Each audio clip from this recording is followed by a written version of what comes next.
across the UK. On DAB+, on your smart speaker, on your smart TV, and on your side. This is Talk.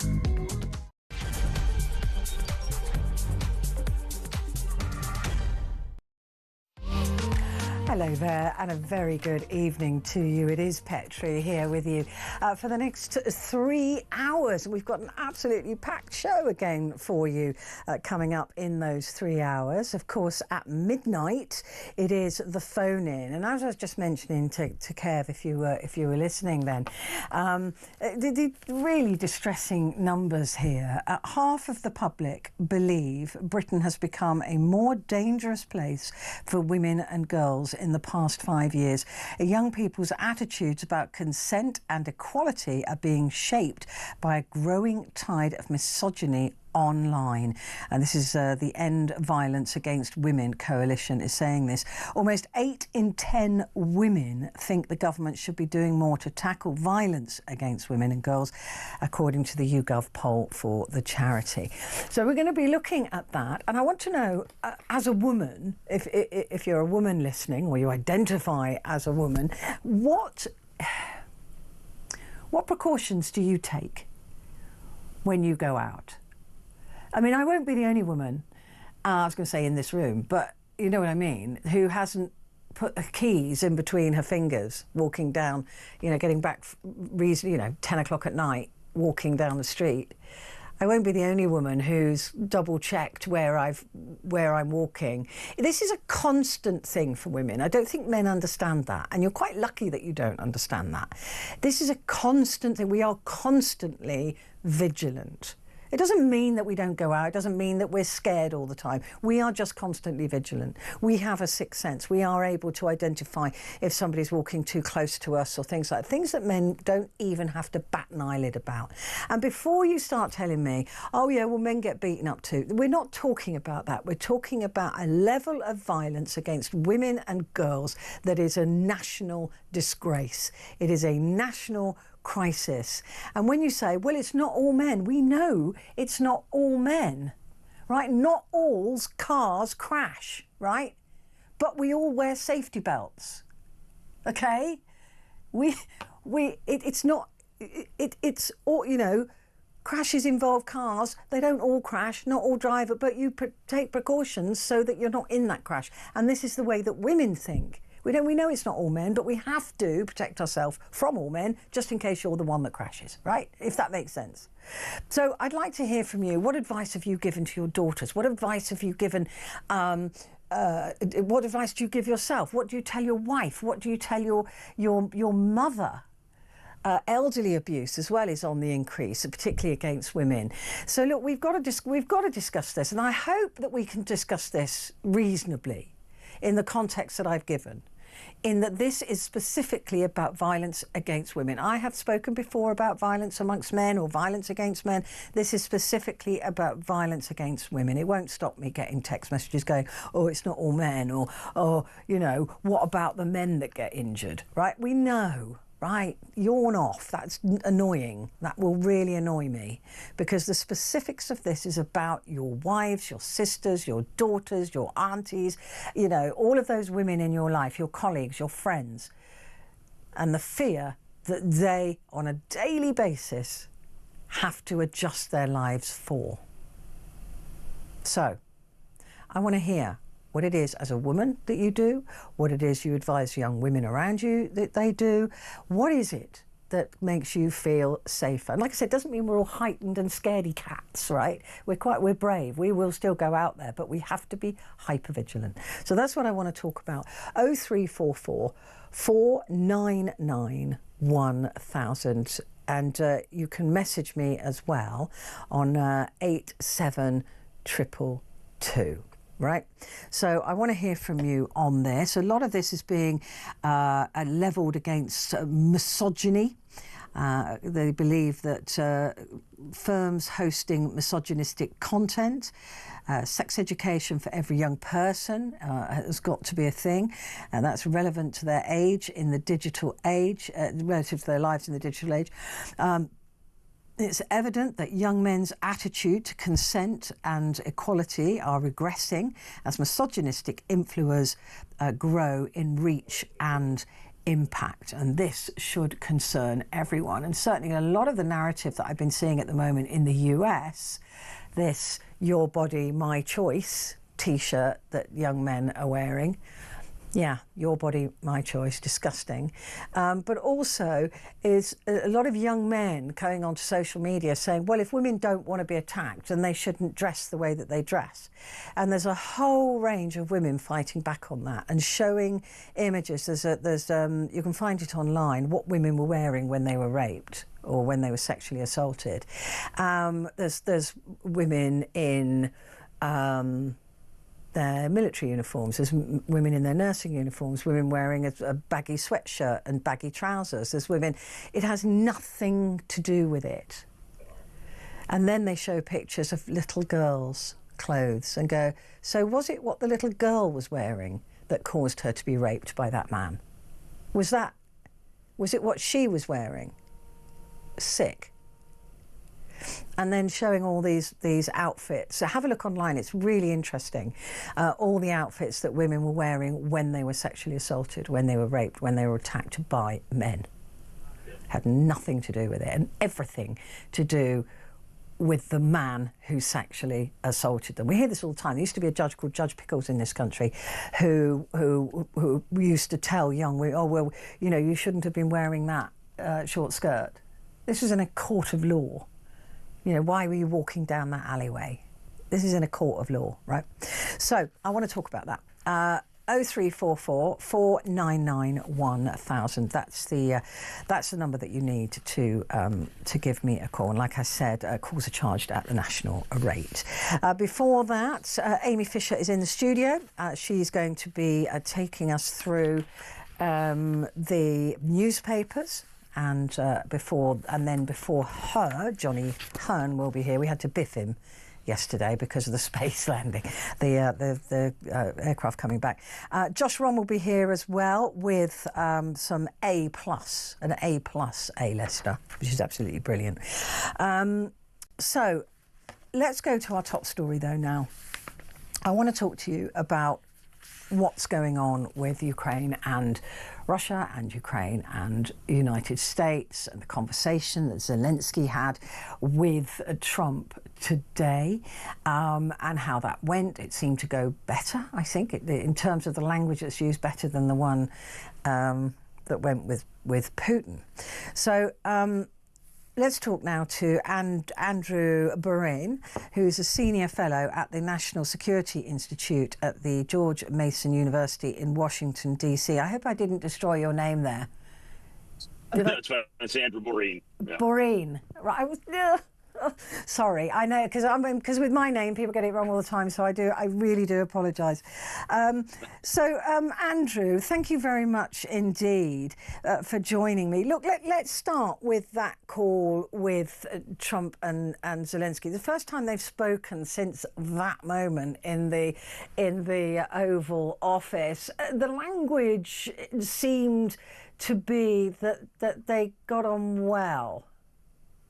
Yeah, I mean, it sounds like it's a much better conversation than the last one, to be certain.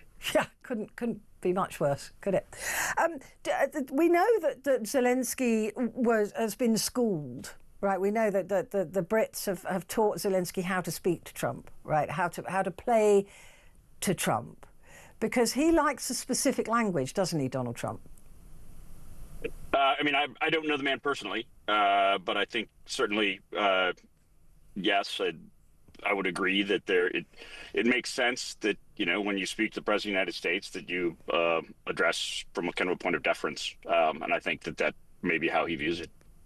Okay, well, let's have a look at what the next steps might be then. So the conversation with Zelensky and Trump seemed to go okay, not so well, it would appear, with Trump and Putin, where the word frank was used, a frank discussion, which is never good.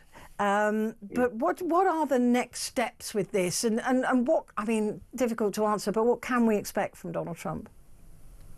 You know, like I said, things here are evolving so quickly, and the headlines move pretty fast. So I would say there's a lot of froth at the top in terms of when you try to track these things in terms of what was said in the last hour or the last several days. But my observation and my assessment is that it does seem like there is some significant advancement on bringing both the Russians and the Ukrainians to the table to talk about potential pathways to end the very active and tragically active phase of the war that's resulted in hundreds of thousands of deaths on both sides.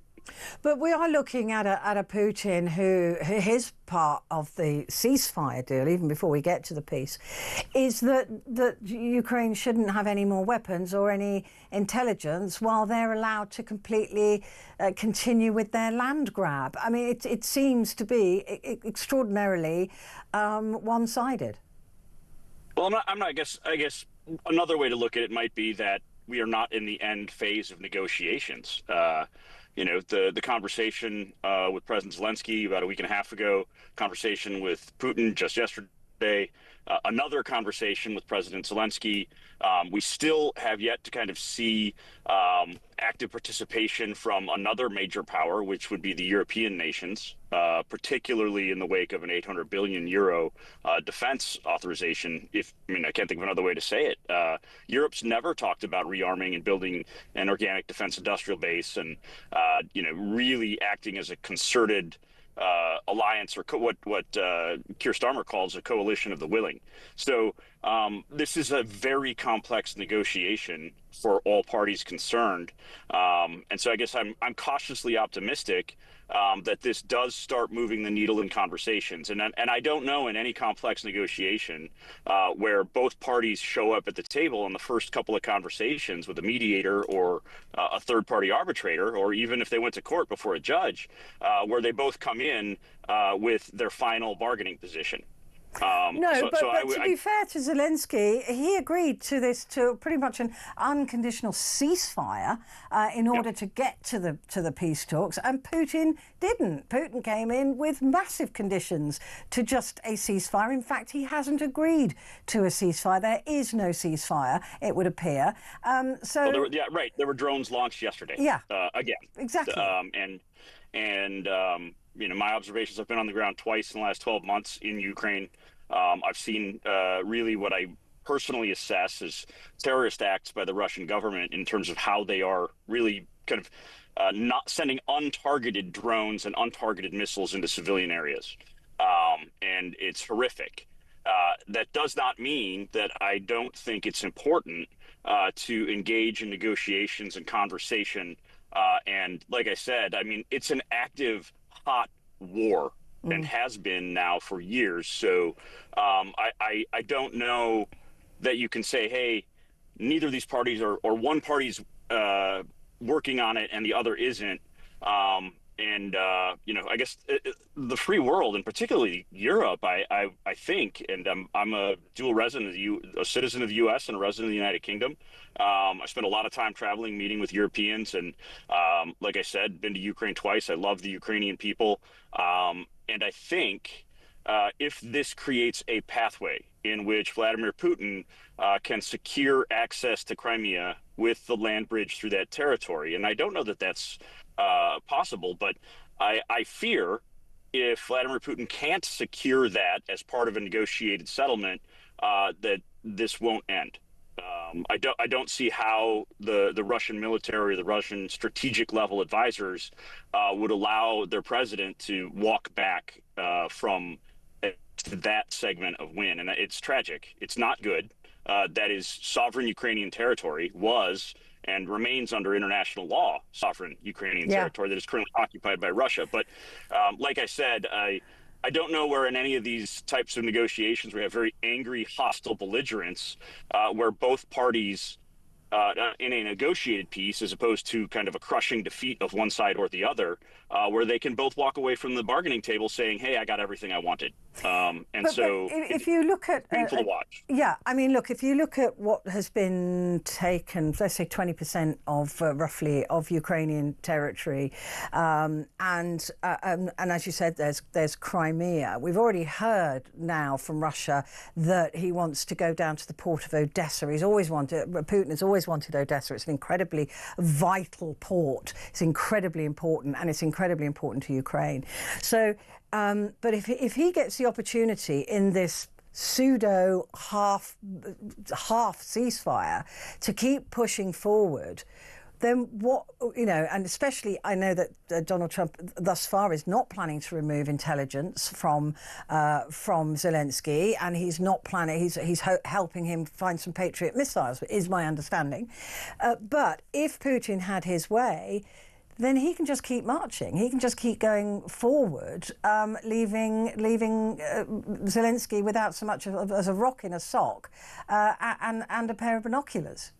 Well, and I guess, we talk a lot about President Putin, President Zelensky, President Trump, and I think more importantly, the Ukrainian people, more importantly, the Russian people who are also suffering. And more importantly, also the Europeans who are going to have to step up and provide actual security guarantees. Putin won't let them. Well, of course, Putin doesn't want to let them. That's the point. That's why he's trying to invade. That's why he tried to convince the Zelensky administration to abscond. I actually keenly remember that the American people were prepared, in the news and in the media, to expect Zelensky and his advisors to flee and be a government in exile. They didn't. They stood their ground. Yeah. This is a victory. So it was supposed to end in days with a Russian cakewalk all the way to the borders of Poland. And it didn't. And now we're talking about negotiating a settlement, and it might involve a DMZ. It might horribly be a kind of a frozen conflict like we have in North and South Korea. It might be reminiscent of East and West Germany. But if a significant portion of the Ukrainian people can return, we have millions of displaced persons throughout Europe from Ukraine. If some of them could return to a safe, protected country, sovereign, with its own security guarantees and part of a tighter alliance with the European defense sector, right? That wouldn't, I don't know, I can't speak for the Ukrainian people, but I have to think that is 1,000 times better than what the Americans were talking about, 4 years ago, in the expectation that if the Russians invaded, that there would be no more Ukrainian government other than a kind of a rump state of Russia and Belarus. But as you'll remember, the same thing happened with Crimea. Right? Everybody just went, well, let them have, come on, it's a funny little knobbly bit, let them have Crimea, they won't be back for more. Putin went, no, I'm not coming back for more. How much do people keep having to give? I mean, looking at some of the ideas that Donald Trump has now got, the mineral deal seems to have gone quiet. Now he's fixated on controlling, buying and owning nuclear and power stations in Ukraine. How much are we expecting Ukraine to give? Minerals, electricity, nuclear, land, lives. How much until the rest of the world is happy and Ukraine just has to put up with it because it's better than the way it is now? Well, I mean, I would argue that Germany has not yet come to the mat. Taurus missiles are not deploying to Ukraine. Well, Germany's just had a regime change, a new leader. That's all been sorted out. They haven't got a government. Yep. And let's be honest, the Europeans have had to step up and start creating a defense industrial base, a mechanism to exert a European identity in this conflict. And it kind of came to a head after the election. But this isn't new. It's been multiple U.S. presidential administrations calling for arbitrary percentage increases, percentage of GDP investment in defense. As a longtime observer of transatlantic relations, I've always questioned why it doesn't move from how much is needed to be spent by Europe, and then you back into that with what is the budget, because Germany can afford more, obviously, than Estonia, right?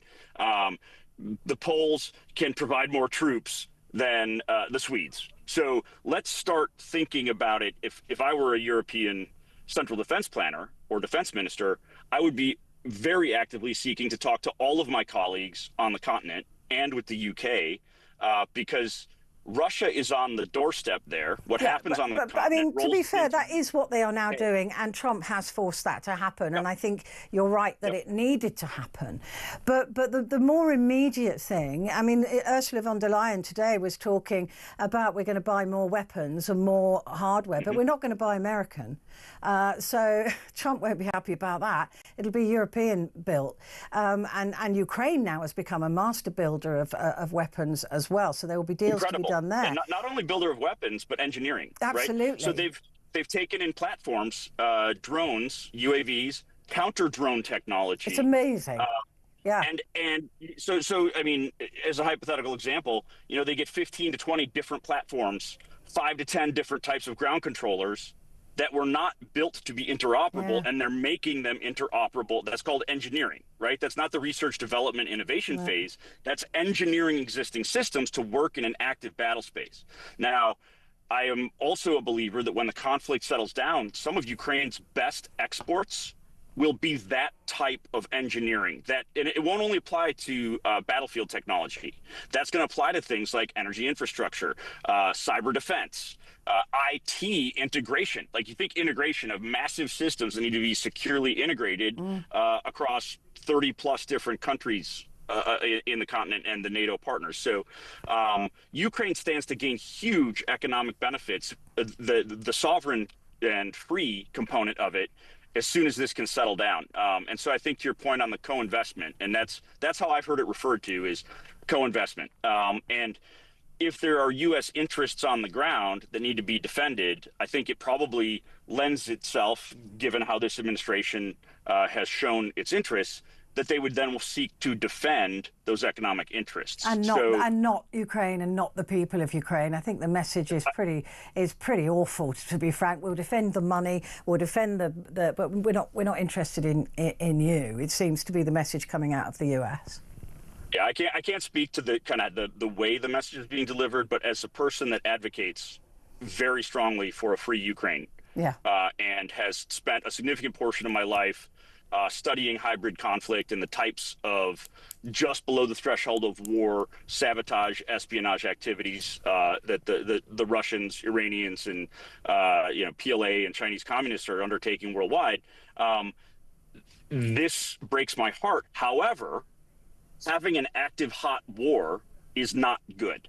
So finding ways to bring back Ukrainians that have been separated from their homes for years now, finding ways to reboost an economy in Ukraine that's going to look a lot different than it did before the war, right? When we get to peace, the exports from Ukraine that you and I just talked about, with the engineering talent and the IT talent, with the cyber defense talent, ability to start integrating with the Western world. And there were concerns at the onset of the war about Ukraine's readiness to integrate into EU-style markets, right?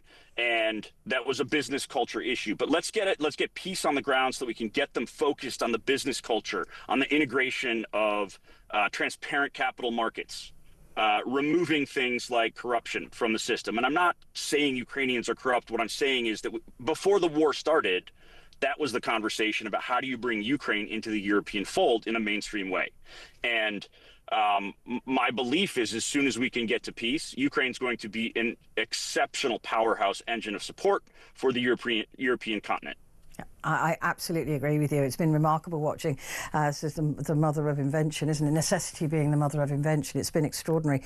Andrew, thank you very much indeed for talking to me. Andrew Boreen there, a senior fellow at the National Security Institute at George Mason University in Washington, D.C.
across the UK.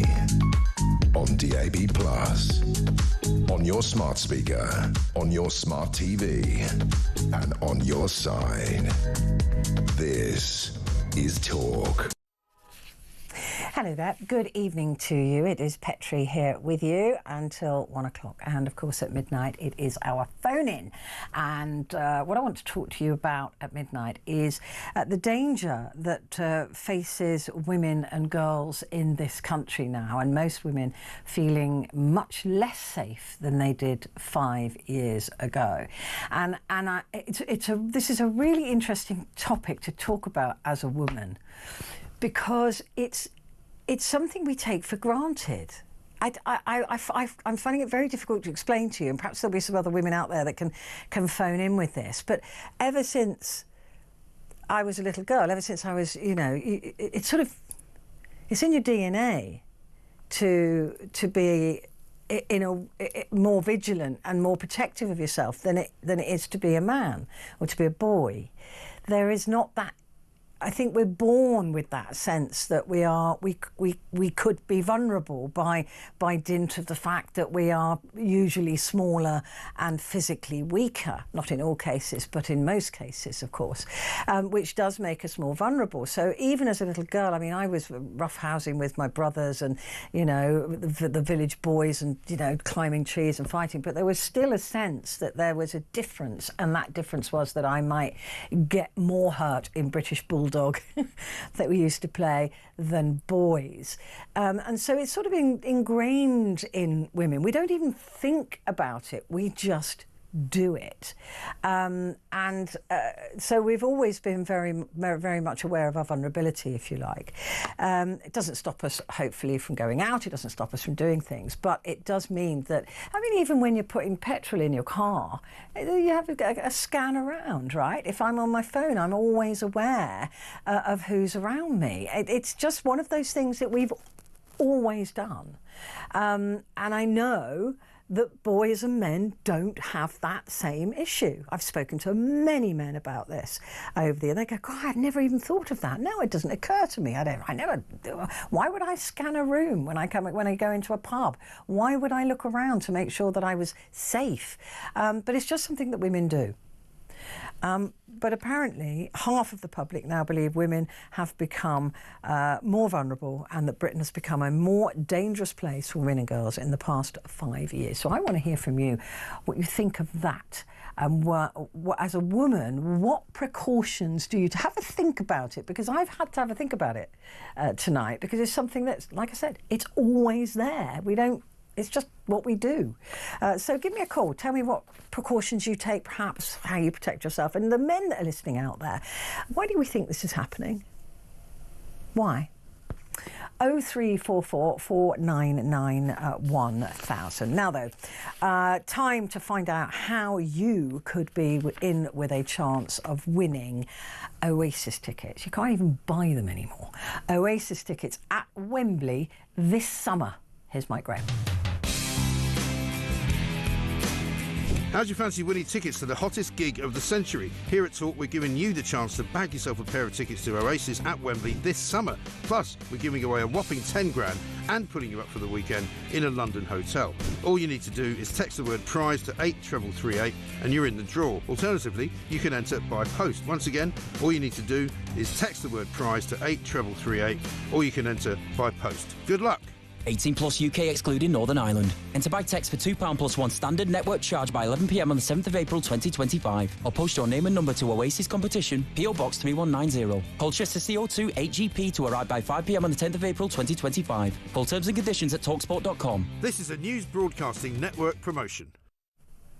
There you go. You don't want to miss out on that. And the 10 grand. Are you kidding? Blimey. Right, coming up, we've got Josh Rom and a really big A-lister.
across the UK. On DAB+, on your smart speaker, on your smart TV, and on your side. This is Talk. Hello and a good evening to you. It is Petrie here with you until 1 o'clock. Coming up, we have Johnny Hearn, who we had to absolutely stand down yesterday because of the Freedom Dragon returning, or the Dragon Freedom returning from the space station. So he's going to be in Talking Movies. But before that, we have the fabulous Josh Rom, who's our entertainment journalist, with exclusive. I feel like I'm warming up for Mr. Hearn now. I mean, to be honest, I kind of am, though. He's brilliant. He did insist. He said, "I want Josh to warm up for me." So there you go. I mean, that's the thing. He is just utterly brilliant at his job anyway. So, you know, I'm a happy if I have Don't to. say that. Well, if if he'll I'm get all big-headed. Oh, if he gets big-headed, I will. But you know, we all encourage each other on this show, don't we? We do, actually. But that's the thing. I'm proud to warm up for him. But I do come bearing exclusives this week. I know. Some pretty big names. So I want to talk first about the brand new film called The Alto Knights. It's a gangster crime thriller drama directed by Barry Levinson. He's known for films such as Good Morning Vietnam, of course. What a legendary film. Bugsy, and also Rain Man with Tom Cruise as well. Love that. It's got a budget of $45 million, and plot-wise, so it tells the story of two childhood friends called Vito Genovese and Frank Costello. These two men, they're both played by Robert De Niro. Both of these characters, which is what makes this film so fascinating. So they're these two top bosses of the mafia, and they were childhood friends, grew up together, did everything together. But then, due to circumstances, Vito orders a hit on Frank. So then Frank uses manoeuvres to protect himself, protect his family, but then ends up bringing the entire establishment of the mafia down with it, and all the national crime syndicates. And it's based on a true story, so it's a really good film. So think Robert De Niro. He's very well known for gangster films. Godfather Part 2, I loved him. Of course, in Goodfellas, I think that's my favourite performance of his. I mean, everyone says The Godfather Part 2, but let's be honest, Goodfellas is just the brilliant. And then also, most recently as well, you might remember The Irishman on Netflix, that kind of over 3-hour film where he was de-aged and all of that. This is a bit separate because in Frank, he actually looks quite like himself, the character. But then in Vito, he looks slightly unrecognisable. They put prosthetics onto him. But it's amazing to see Robert De Niro back on top form once again. So, of course, the first question that we asked him was returning to this genre that he is famous for.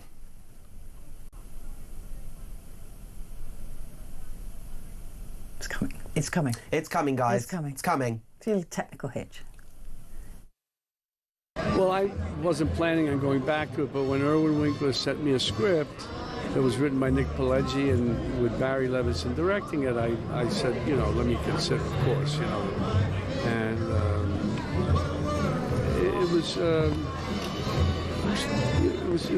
and then when Irwin brought up the idea of how about when we were talking about who played the other part, they wanted me for Costello. He said, well, what about if you play the other part? I said, that's an even better reason to do this if I do it. Now, Robert, one character in a film is challenging enough. Here you had not one but two characters. What are the unique challenges of playing not just two characters, but two characters in the same film that are, you know, quite similar as well in some respects? Yeah. Well, that was what I was concerned about. So when I played Frank and Vito, I interviewed the actors who were playing other mob characters in the movie. I said, let me get one of these guys to play the respective the other part, and vice versa when when we shoot it. So I got this guy Joe Bacino, was terrific. He was playing, I think, Gambino, and he learned both parts, and it's the only way you can do it with another actor, another person who understands what the scene is about. It's even better if they understand what the world is about. And so that's what I did, and it really was a tremendous help. And just very quickly, what interests you personally most about that world? You know, it's interesting. Those characters I like to play. In some ways, they're a metaphor for the rest of the world. And those characters, that life, whatever. I tell you what, not only is he a brilliant actor, but he's also a brilliant activist. The things he's been saying about Donald Trump recently, I'm behind you, Robert. I think he's just brilliant anyway. But it's great to have an actor use it, you know, standing true to what he believes, you know, in the face of somebody who, you know, could make life difficult for him. He doesn't care, and he's going to do it. Yeah, anyway. absolutely. I love you, Robert. But what I also like about Robert is he doesn't make everything overly political either. No. If you ask him about it, he will reply and he will answer. But he's not one of those people that kind of shoves the point down your throat. No. And that's what I think is so good about him. And especially you saw it in that interview there. I could have obviously asked him about that and got really maybe a good newsworthy response. But I just thought, you know what, this is such a moment for Robert later on in his career when it comes to this movie. 2 parts, it's a massive achievement. And I think that is a really good story in itself. And I just wanted to keep it a bit film focused, you know? Yeah, I think that he thinks that Trump's a bit of a gangster, so that's probably what he was referring to in that interview. Deborah Messing. Oh, now, I'm what a right. queen. She was Will and Grace. Yes, she love was her. Will and Grace. I love Will and Grace, my favourite. And in this as well, she plays another absolute queen. So she plays the wife of one of Robert's characters. She plays Bobby, the wife of Frank Costello, who's the one that actually brings down the mafia. But what I loved so much about this role, it's very much you get the sense of, you know, and this kind of relates to what you were talking about at the beginning of every show. Behind every strong man, that phrase, behind every strong man is a really strong woman, right? And that is very much Deborah's character in this. She's very much the anchor. She's smart. She's strong-willed. She knows her stuff. She's involved in it. She has a say. You know, it's really quite a surprisingly gritty role. But as I mentioned before, this is based on a true story. And I asked her about the kind of research that she did to kind of look into this world. This was a true story, real people. So I read 7 books about Frank Costello, and I spoke with Bobby's nephew, and she told me all about Bobby and Frank and their marriage. So we had a lot of material for a foundation that was very helpful. Behind every strong man is an even stronger woman. For you, what was it like, not just having Robert De Niro as a scene partner, but being that really strong anchor character in that man's life? It was so thrilling and a privilege to do, you know, because she really was ahead of her time. She was an equal to him, and he really depended on her intellect and her strength. And it just showed the depth of their love. And and of course, playing with Bob, there's nothing better. She is brilliant. What a queen. Yeah, I love her. So, worth seeing? Definitely worth seeing.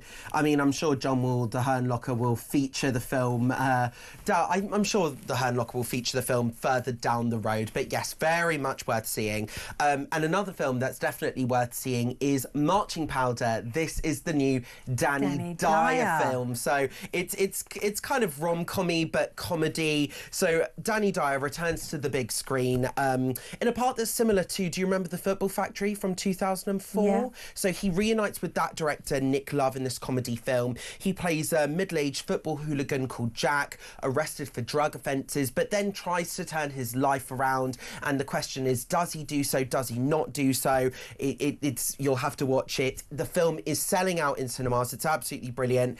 I did get an exclusive interview with Danny Dyer on the red carpet at the film's premiere in London, and I asked him, just because it is a comedy, you look at the trailer, it's hysterical. So I just said to him, you probably just had so much fun making this. It was a real joy, actually. I think I love Nick Love very much. 2 straight men that are bang in love with each other. He's somebody I need in my life. and I just don't think people make these films anymore. I don't know, some people, you know, our critics would say this probably for a reason, Lost a but bit of weight. you know what, it's important that we start representing the working class in the right way. Now, obviously it's called marching band, and it's me kicking someone in the nut, but actually there's a bit more depth to it and a bit more intellect, and it's actually a love story. It's a rom-com, you know, which is something that me and Nick have never done before. It's not just about... There you go. I'm just saying, he's looking well. I think he is. He's looking very well, isn't he? Yeah, lost a bit of weight. He's a granddad now, isn't he? I mean, I just think I was laughing my head off watching that interview back, because it's so, you watch it and I don't want to go, it's so daddy died, just the way in which he talks, but it's great to see how passionate he is about encouraging more working class people in getting them into the arts. Exactly. Josh Rom, thank you very much indeed. Back in a sec with Johnny Hearn.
Across the UK, on DAB+, on your smart speaker, on your smart TV, and on your side.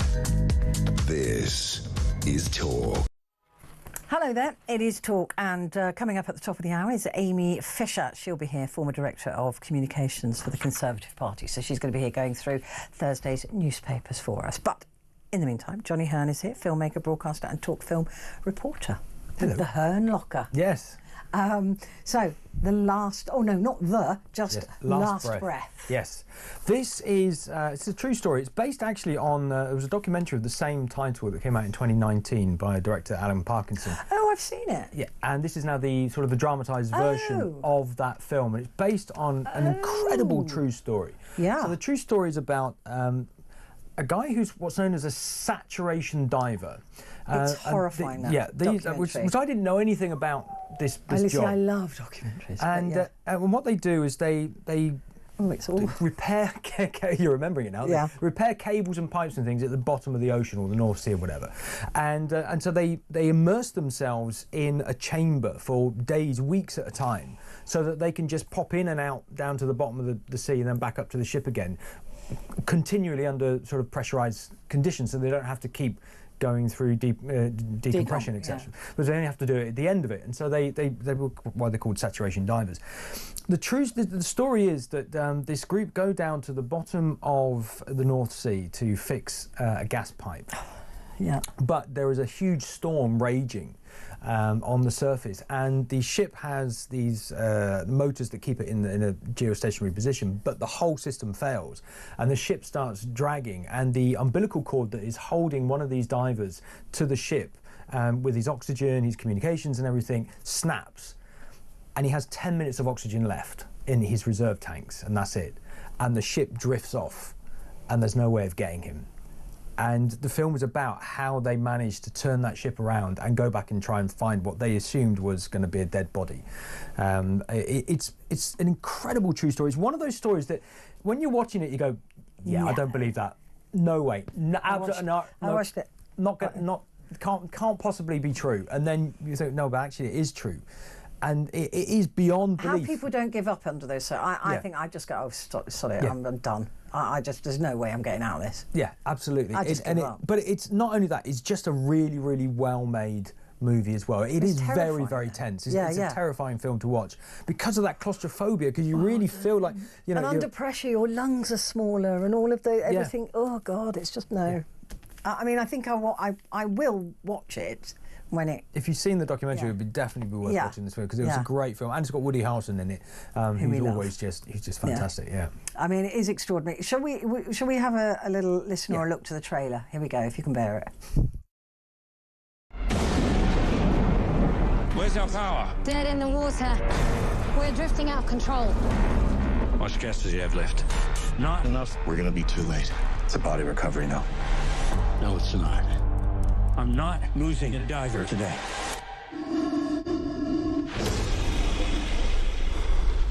Duncan! Dave!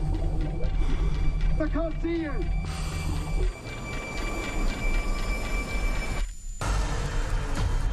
I have to take control of the ship manually. If we make a mistake, we put the entire ship at risk. Come on! This isn't working! You can do this, buddy. I'm with you. Incoming swell. Brace for impact. Now!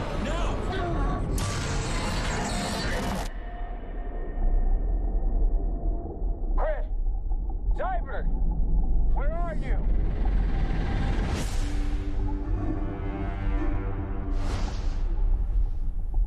Brilliant. It's difficult to watch, isn't it? Yeah. It really is. Yeah. Especially if you... I was just saying, you must watch the documentary. But because I did the same thing with the Thai boys that were rescued in the site. I watched the documentary first. I think it's on Disney. Then I watched the movie. But I've watched the documentary so many times. It's just mind-blowing. Again, it's because I'd have gone, right, I give up. That's me. I'm gone.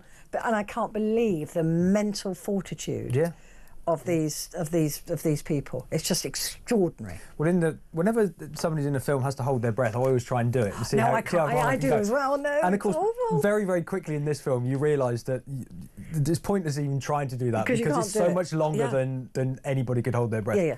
It's minutes, isn't it? Yeah. It's a long time. It's a very long time, yeah. But that's all the training that they do. Please don't try and do this at home. I definitely will be watching that. It's right up my street. Black Bag. Tell me about this. So this is the latest film from Steven Soderbergh, who's a director that I kind of absolutely used to love and adore. Steven Soderbergh, when he made films like Traffic and The Limey, things like that. I loved his work. And then he kind of went off the boil a bit, and he made a few films that I just thought, And his last film, Presence, I just thought, it was a bit rubbish. But he's really back to form with this. So it's a thriller based on the concept of, if you are working for military intelligence, so MI5, MI6, how do you have a normal relationship with somebody? Because you can't really date somebody outside of military intelligence, because you can't really talk to them about your work. They wouldn't understand what you do. But when you are with somebody, then they'll be doing things that they can't tell you about. So how do you sustain a solid marriage when you have two people who are off doing things that they can't talk to each other about? And the concept is that this married couple, played by Michael Fassbender and Cate Blanchett, they have this phrase that are black bags. If there's something they can't talk about, they say, that's a black bag issue, so I can't talk about that. But when you have that concept, it means you can do anything. Yeah. Because you just say, well, I've got to go to wherever for the weekend. Where are you going? I can't tell you, it's black bag. And so it's open to kind of abuse and exploitation. So the concept is, what happens if you have a really strong marriage, but, and this is the kicker, Michael Fassbender's character at the beginning of the film is told that there is a spy within their department, and his wife is the main suspect. Dun, dun, dun. And he has been charged with finding out whether his own wife is this That's this a bit mold. stupid, isn't it? There must be other people who could have done that. Well, but that's the whole point. I know, but I'd have said, listen, mate, you're not going to check on your wife. I'll get someone else to do it. Because he's the best person at doing that. He's the one that can always find out these things. But also there are other suspects, and it starts off with him having a dinner party with his wife, and he invites these two other couples who are both the two couples with inside military intelligence as well, to come to this seemingly very nice dinner party. So the first half of the film is this kind of twee sort of domestic drama thing, and then the story really starts to ratchet up as you find out what's going on. It sounds great, actually. It's a really good, tight little thriller. So you weren't expecting it to be as good as you found it? Absolutely, because I thought it was just going to settle into this sort of... I thought the whole film was going to take place in their kitchen, and it was going to be one of those sort of little domestic drama things with, quite clever, but, nothing more than that. But then it does spin off, and then Pierce Brosnan comes in as the head of the department, and he's brilliant as always. And then the conspiracy side of it, and the intrigue, and actually Michael Fassbender then starts investigating properly what has happened, because he says at the end of the dinner party, Cate Blanchett asks him about it, and he says, "Oh well, I've just dropped the pebble in, and now I'm going to see the ripples," and that's when it starts to get really interesting, and the ending is absolutely brilliant. Brilliant. Let's have a look or a listen to Black Bag. It's a 15, it's 1 hour 33, and it's in cinemas. I can feel when you're watching me. Sorry. I like it. When you can lie about everything, when you can deny everything, how do you tell the truth about anything? I need a satellite redirect, but this has to be unofficial. You are one naughty husband, George. You think this isn't normal? The way you're doing this, just so you know. What's on the menu? Fun and games. Is it true? No one can lie to you? I don't like liars. If it is Catherine, do you really think you can do it? I don't know. Maybe this is all your greatest game, George. It's a very dangerous line of work. I'll say.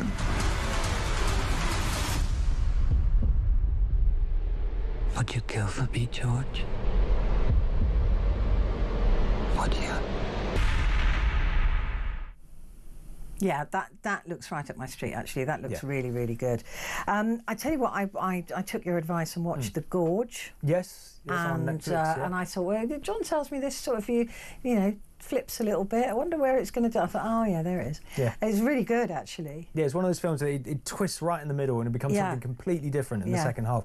It's what's known as a dual-purpose story. So it starts off as one thing, and then there's a twist in the middle, and it sends the story off into a completely different tangent, a completely different story that you never expected. I love those kind of movies. Yeah, no, I thought it was, I mean, I know it's a film, and but completely unbelievable on every level. Yeah.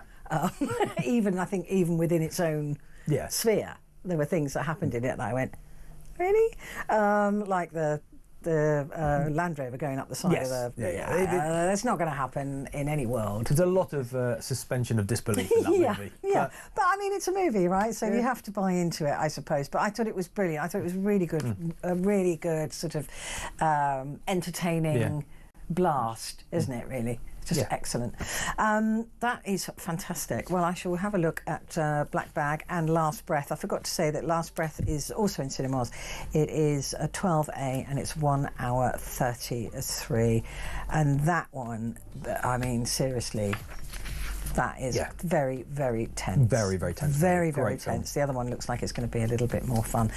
John, thank you very much indeed. Johnny Hearn there, filmmaker, blah, blah, all that kind of stuff. Thank you very much. Right, coming up, we're going to be heading towards Thursday. I mean, why not? What else have we got to do? Amy Fisher will be here and we'll be going through the newspapers, but also at midnight, don't forget, we are talking about the fact that women and girls feel less safe in Britain today than they did even just 5 years ago. So get ready to give me a call, 0344 499 1000.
across the UK.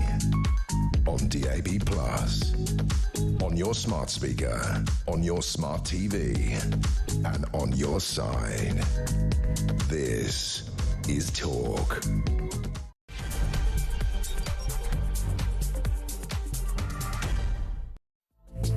Hello, good to have your company, and with us for the next hour is Amy Fisher, former Director of Communications for the Conservative Party. Amy, hello. Hello, nice to see you again. Nice to see you as well. Before we go into the papers, there was a story that I'm talking about today, that women face more danger in the UK than 5 years ago, although that's what we believe. And it's been really difficult actually trying to explain that as a woman, and this goes for all women, we operate on a completely different level to men do in terms of our security. Being a society by consent, right? Yeah. It's like the way police... It's so funny that you said that, because I was literally having this conversation with a friend earlier today. So when I compared it to policing by consent, I think that's what you were sort of getting at before I sort of jumped in, because this is a subject I feel very strong about. Like, men just don't understand that when women walk around, it's sort of by consent that other people aren't going to get into our space, be it in sometimes a kind of passive-aggressive way. You know, that person who stands a bit too close on the bus, or the person who sits on the seat next to you on the tube when actually there are 4 other seats, and why are they sitting in that one? And the reason why I was particularly on my mind today, as I say, because on Monday night, so 3 nights ago, I was walking very close to my neighbourhood, so I knew the streets, wasn't in a strange part of London. It was only 7:30, so it was still dark, but not late. And when I got to my friend's house, she sort of said, "Oh, did you find it okay?" And I said, "Yeah, it was fine." And actually, it was really nice when I was walking on the way here, because I was slightly checking my phone just to check, you know, sort of Google Maps. I did hear somebody walking behind me, so I turned around and did the check, which every woman walking along the street always does if you hear somebody walking behind you, and it happened to be a guy. And as I say, it was only 7:30, presumably a chap just coming home from work, but he clocked me having looked over my shoulder, and he almost immediately crossed the road. Now, maybe that was coincidence. I like to think it was kind of respectful in the way I always say to my male friends, if you're walking behind a woman, and particularly if they ever turn around, that's probably because they're just doing a bit of a sense check, a safety check. And so if it's just you and her on the street and stuff, you cross the road, because it means, of course, you, my charm, you're not meaning anything nefarious, but for that woman who's walking in front of you, it just means it's one less thing to slightly less worry about.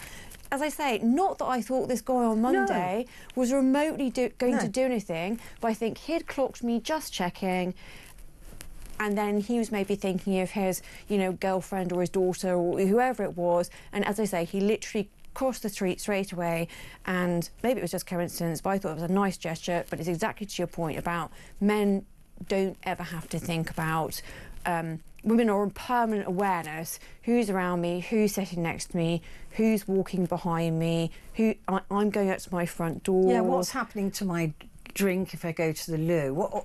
I mean, that's on a higher level, but we've always done it. But it's not even a thing we really think about. No, like, it's just do as it. I say, when I was walking up the street on Monday, it wasn't because I was particularly scared or nervous. It wasn't late. It was nothing like that. I just heard footsteps. I took a look because it's completely it's a safety thing. It's like if you're going to ride a bike, you put your helmet on, because that's just a kind of safety thing you do. And I just don't think even now men really understand for women it's not even because you're feeling scared or particularly worried. It's just, what's that noise? Who's that person? Who's going to come and sit next to me on the tube? What seems to be the safest place to sit or stand so that I don't get sort of trapped in? And yeah, even now, the good guys get it, as I say. I think the bloke walking behind me had kind of clocked, oh, I'll just walk to the other side of the street. But even very, you know, nice male friends are sometimes a bit like, oh, I hadn't quite thought about that, because obviously if I'm walking behind a woman, I'm not thinking about attacking her, and I'm like, yeah, you're not thinking that, but you're still 6'2", and she doesn't know that, does she? No, well, that's exactly the point. And I've always said to my son from a very early age, you know, even if you're with your mates or on your own and there's a woman on her own, or even just two women, just cross the road. It's no big deal. Just cross the road. So you're saying it's not, you know, it's not me. Your space. Your yeah, space. Exactly. You've got your. You're not hearing the steps behind you. And what frustrates me, I think, when we have these conversations, is then you get accused of being a feminist, or you get accused of hating men, or you get accused of it's not all men. And we go, I know it's not all men, not all cars crash, but you get into a car and you are vigilant to the fact that this could be the moment that it crashes. You could be. We don't know you. So it's just take a small don't step. think it's all men. So again, isn't that sort of part of, you know, like you said, your son, like I was saying about this, you know, bloke behind me on Monday.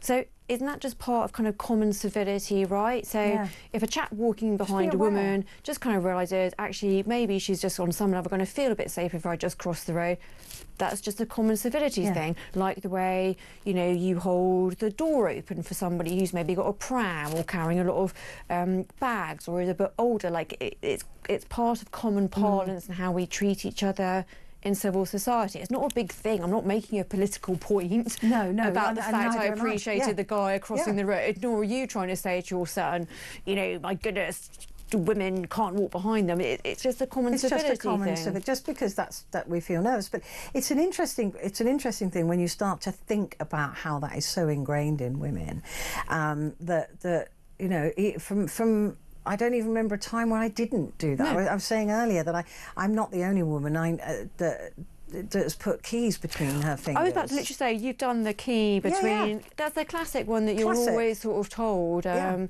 just hold your keys and put the keys so they're sticking out. Because you always can have a little sort of something if you need to really go for it. And, you know, thank goodness I've never needed to use it, but... I mean, not practically every woman I know does that key thing.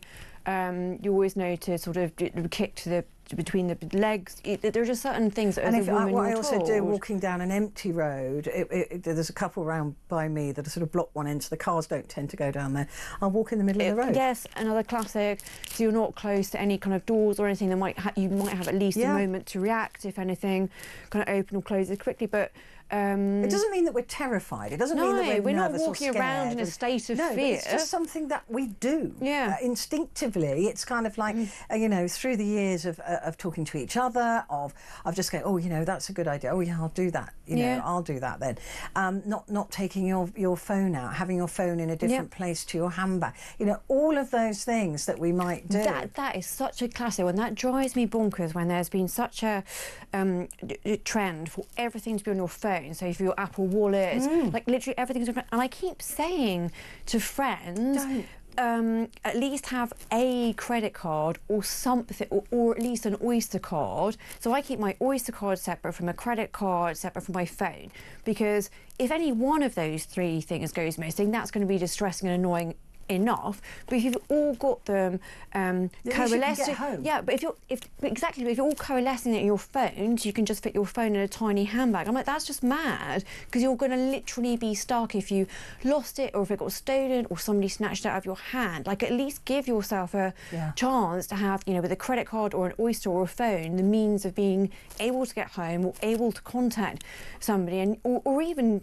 you know, everything's on your watch. I mean, yes, your watch is probably more likely to stay with you than your bag getting snatched or something, but the trend is just having everything all in one place. It's not even about necessarily the technology failing, although, by the way, I think that is an issue. It's just it's a safety concern, right? Yeah, I mean, one of my girlfriends the other day, she said, I've been sitting now and trying to teach myself phone numbers.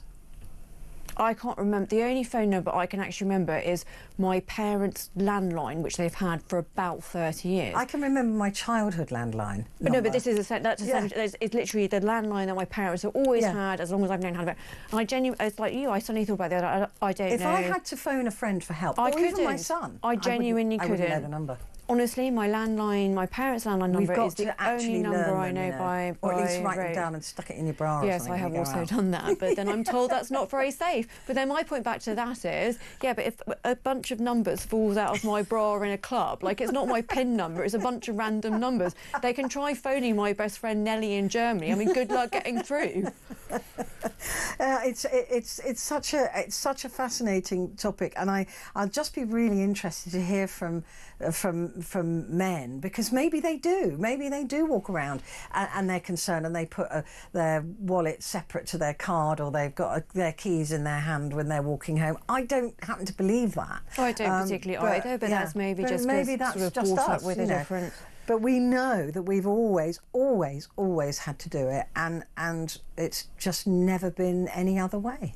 That's it, isn't it? It's just never been, and it won't be. But this is what I mean. It's not even that. I don't think you and I are walking around in a state of fear. No, That's not what we're. That's not what it's we're not saying. We're getting at it. It's just it's ingrained, as I say. It's like, you know, if you're going for a cycle ride, you put a helmet on because that's just a safety thing you do. It doesn't mean you're thinking Planning you're on going to crashing. fall over or crash. It just means, well, if it happens, at least I've done this thing which gives me a bit of a safety kind of buffer. Yeah. It's not in the expectation of something bad. It's just in case it does, I've done this, so I might be a bit safer. Yeah, exactly that. It'd be interesting to hear from people on this and what people. I've already got loads of messages here saying about the awareness factor that women just have. And I said, look, it might take you a while as a woman listening to even think about what you do to keep us, because we just do it. It's instinctive. Yeah. Again, it's not a thought process even. No, so there's a very good book that I would recommend to anybody, not just women. It's called The Power of Fear, which sounds sort of ghastly, but basically it's talking about, we're all aware of our, you know, our sort of five senses, right? Touch, taste, smell, hearing, look, we only kind of, scientists only really know how about 5% of the brain works anyway. So your brain is this incredible thing that is going at 1 million miles an hour that we don't even really understand as sentient humans, how basically most of it is working. We know more about how deep sea ocean lives than we do about our own brains, right? And so this is the idea of literally the sixth sense. The sixth sense not being some kind of amorphous, I talk to the spirits, and by the way, I'm not making fun of people who are into that kind of thing, but it is that sixth sense when you get a feeling about somebody, you've seen, the way it's described in the book is you can see something out of the periphery of your eye, and basically your eyeball hasn't even been able to compute it in the normal way that I'm seeing something, I'm looking at you.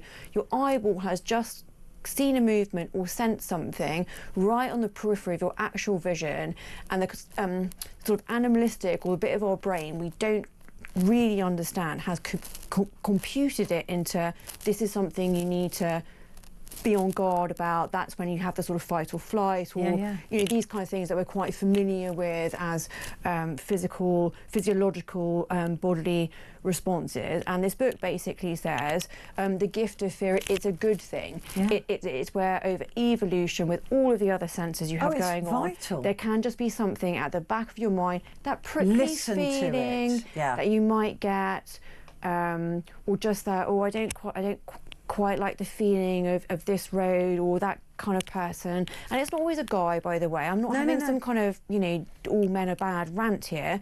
You just get a feeling of somebody and trust that feeling, because the book explains that kind of physiological stuff that's going on, and then kind of overlays it with, actually also in the Western world, particularly, you know, we as women, we're taught to be somewhat polite. It's always, oh, excuse me, if someone's bumped into you. Or, I'm sorry. I'm so sorry. If somebody steps on your foot. So it's sort of bound into it. They'll be also, I'm so sorry, I didn't mean to do that, you know, whatever. And it's basically saying, no, when you get that kind of instinct and you just have a prickly feeling or some sense, trust it. That is the gift of fear. That's how your body was kind of made, that it knows, it can pick up on things that you maybe can't rationalise through the five traditional senses. So it may not be that you've seen something in particular or you've heard something in particular, but just when there's that kind of, you know, your spiky sense, I call it spiky sense, your spiky sense has just gone off and you don't quite like it, trust it, call it gut feeling, call it this gift of fear, whatever it is. I think we all know what it is when you've just kind of slightly gone, I don't quite, I'll maybe take this seat not that one. I'll maybe get off my bus a stop early. I don't quite like what's going on here. Don't always try and, rationalise yourself or say, oh, don't be silly. Oh, don't be silly. Don't be silly. Goodness, Amy, get on with it. No, trust it. No, I do. I've always trusted it. I've always trusted that gut feeling, and I know that when I was a war reporter, that definitely got me out of some scrapes. Stopped. Well, scrapes is probably a very understated just way that of putting sense it. of that person or that place, or it was, and I always listened to it, and I always have actually, and I think that's really, really important. It is a gift if you listen. Listen, let's take a quick break before we look at the American papers. We'll be back in a sec.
Across the UK, on DAB+, on your smart speaker, on your smart TV, and on your side.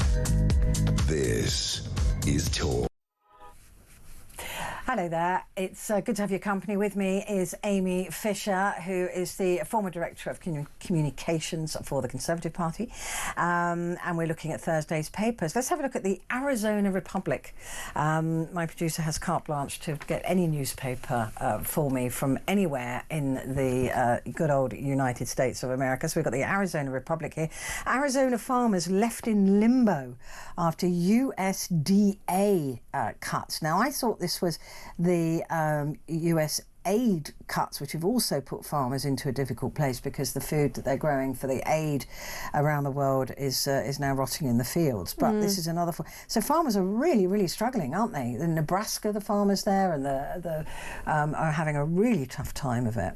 So as far as I understand it, because actually in all of what Trump is doing, not least, trying to get this deal between Volodymyr Zelensky and Putin about Ukraine and sort of war in the Middle East and all the kind of various rows that he is picking over tariffs with Europe, tariffs with Britain, one sort of forgets that he's doing quite a lot that I guess he'd call in his parlance as quite disruptive domestically. Yeah. So that's this why is I've got these papers. Yeah, no. So this is obviously what this is getting at, which is sort of farm subsidies domestically are quite literally hitting home in vast swathes of the country, not least being Arizona. So if I recall correctly, did sort of other state go Trump.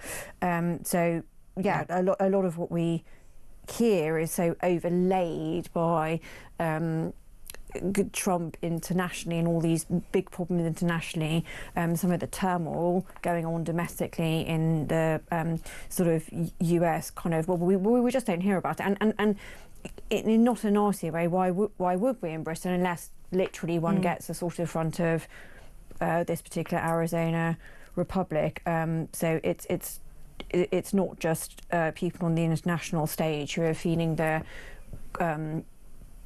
tumult of Donald Trump. People domestically are sort of somewhat going, I didn't quite expect all of this to change so quickly and quite so deeply. It's like in Nebraska, which I think is set to go broke in a few months. That was a very red state. Yep. Voted for Trump. Yep. Voted on the basis of getting rid of migrants. Then realised that the people doing the work on their farms and on their freeholds or whatever, freeholdings, whatever they're called, in the States were migrants. And when they knew that ICE was likely to come along, all of those migrants have fled. So none of those farms now, and they do largely cattle, I think that's what they do, are able to get people to work on them. And I just think, well, you know, these migrants who were working there for below minimum wage, and now they've run away because they're scared of being snatched and sent to Venezuela or wherever, being locked up. They've gone somewhere else. So it's not dissimilar, although obviously on a much vaster scale, if we're talking about USA, is about sort of seasonal agricultural workers here over Brexit. And by here, I'm not wanting to rehash Brexit and who was pro and who was Remain and anything like that. All I'm saying is some unintended consequences. Unintended consequences. So some bits of kind of Suffolk, Norfolk, Essex, big farming areas in Britain.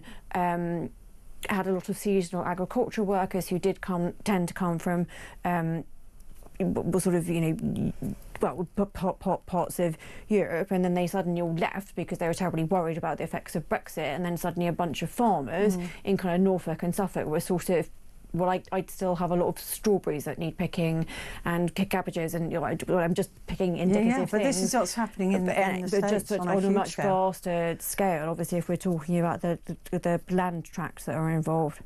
Yeah, so it's funding cuts, as we know that Doge has been going through and cutting federal funding, and programmes that strengthened Arizona's local food systems, facing a $21 million loss after the Department of Agriculture announced last week it was terminating future agreements. So those school agreements that they've had. So it's a real worry for farmers. They are suffering hugely at the moment.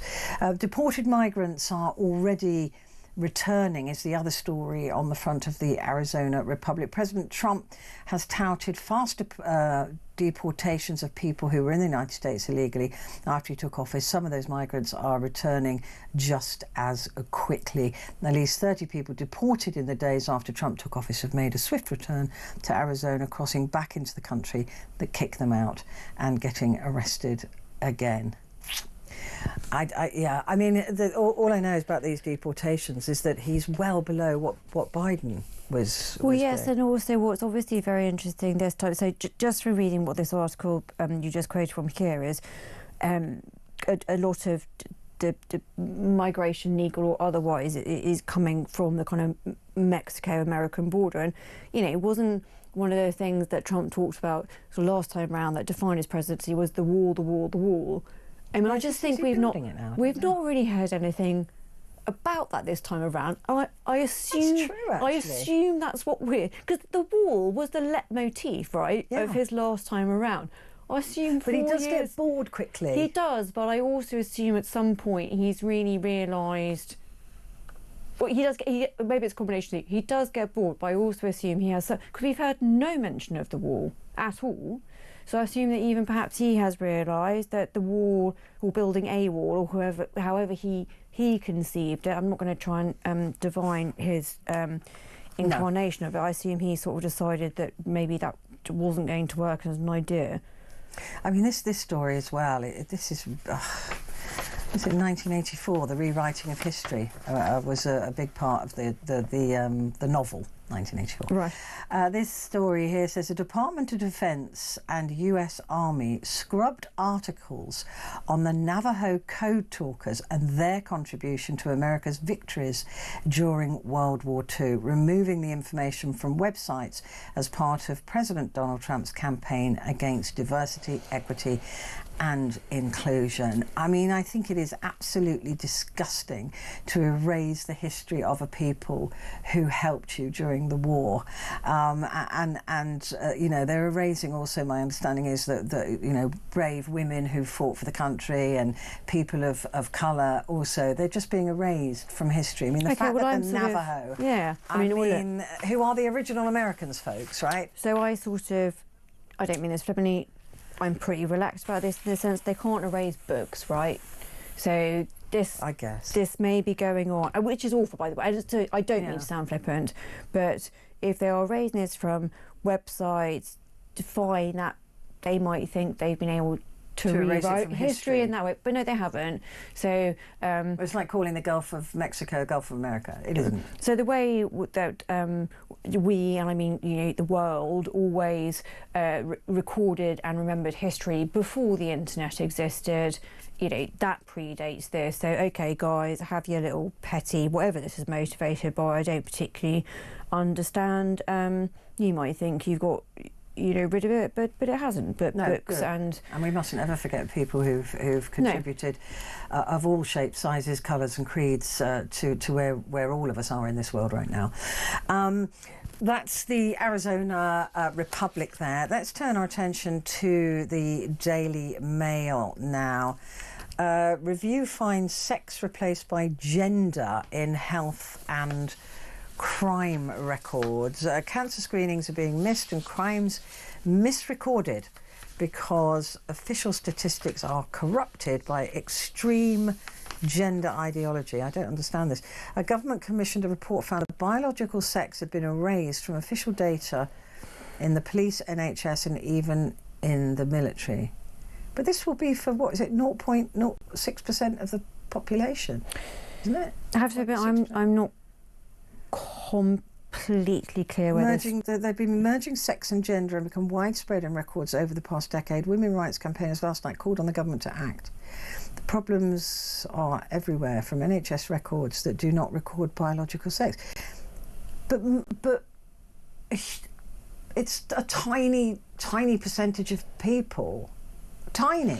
No, I think without the rest of the story here, it's quite difficult to understand exactly how the data set has been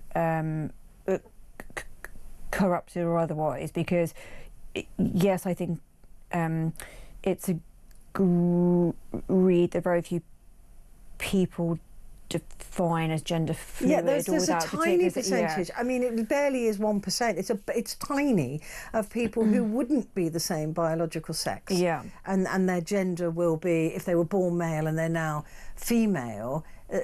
It's such a tiny number of people, and stories like this just confuse the debate. Well, they just make people angry. Yeah, but like, confuses the debate in the way that it completely skews the whole thing. And the fact it's on the front page, a big screaming thing. Oh, all these records, crimes are being misrecorded. Yes, it really infuriates me when somebody claims they're a woman after they've raped a woman as a man. No, that should be recorded as a male crime. I don't care what gender. If you've done that, that's a man raping a woman. But we hear about it because they're so rare. It's not trans women out there raping women. It's usually cisgendered men out raping women. And children, by the way. So this annoys me. Is it really a big problem, is what I'm saying? I just think without being able to just turn to page 6, where hopefully, because it's just a data set and over what time period they're talking about. It's 0.5% people. 0.5% of this country do not identify as their biological sex. No. So I agree, but just in what these few headlines here are saying, I'll have to go and have a read of the paper tomorrow, because either this is something to be deeply worried about, or not worried about at all. Yes, it'll be one or t'other, right? But for the vast majority of people in this country, you will be registered as your biological sex. And even if you're not registered as your biological sex, but you are by your biological gender, then what does it matter? Well, obviously, if you're a woman, it will be sort of a woman pertinent if you need to go for cervical smear testing or whatever you're meant to call it these days, or breast cancer testing. So there are particular cases where, as I say, it's difficult to know from the kind of 2.5 paragraphs which you'll hear on the front page mail exactly what's being talked about. So I will want to read a bit more about that tomorrow. But they ask replace sex with gender identity, and in most cases, so it's not like they're doing what you've just said, which I agree would be a worry. It says that fueled by activism from within, official bodies have replaced sex with gender identity, putting patients and public at risk. How? Because, like I said, it's 0.5% that would want to be identified differently. I don't know. But look at that picture on the front page, though. This is extraordinary. This is Sunita Williams, age 59, who returned from the International Space Station. And it's quite a stark image, isn't it? It's really about what space does to your body. Have you read any of this? Yeah. So apparently in the first few days, you feel brilliant because you're weightless and it's all lovely. Then what happens is, because you're weightless, your body has no resistance. So essentially you get very, very weak very quickly. And this is why then you can tend to look a bit sort of puffy and aged on the top, is because your body sort of, without gravity pressing in, your heart has kind of no incentive to pump. So you don't get a lot of blood like pumping to your face. And you don't digest food properly. And you don't digest food properly. And then, as I say, combined with, we don't even realise it, because we don't realise any difference, but every time we move a kind of limb, there is resistance there, which is how we retain muscle and bone density. But without any of that in space, you essentially, after 9 months, they're meant to be up there 8 days, turned into 9 months, and both the two astronauts were sort of came off supported by what essentially sort of slightly standing up sort of trolleys. That's not actually because they're in terrible physical health per se. It's just after 9 months, you can't particularly stand when you get out of like zero gravity. You can't, like, your legs aren't gonna, and your spine's not gonna kind of know what to do itself, and basically all of your organs are sort of moving around within your rib cage, not because you've suddenly become incredibly unhealthy or that they're in any poor physical state. It's just your poor gravity going from no gravity to actually, like, it's kind of your organs don't quite know with the pressure where they're meant to be inside your rib cage. Your spine is like, what? I have to carry your body weight now. I have to stand up now. I mean, it is quite stark, this image of Sunita. And there were images earlier I was looking at of her tiny, tiny wrists. Because, like I said, they can't digest food properly. They don't get the nutrients the way they should. The bone density gets bad. I mean, I wish her absolutely well. And there's nothing that a bit of hair dye wouldn't sort out. But it is quite a stark before and after image. Right, Amy and I are going to take a quick break, but we will be back in just a moment.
Across the UK, on DAB+, on your smart speaker, on your smart TV, and on your side.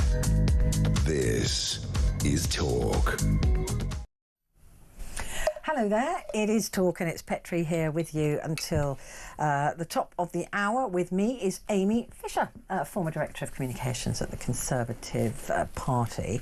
The Times, I think, Amy, now. Trump eyes takeover of Ukraine's atomic sites. I was talking to somebody earlier and I said, at what point does Ukraine get anything?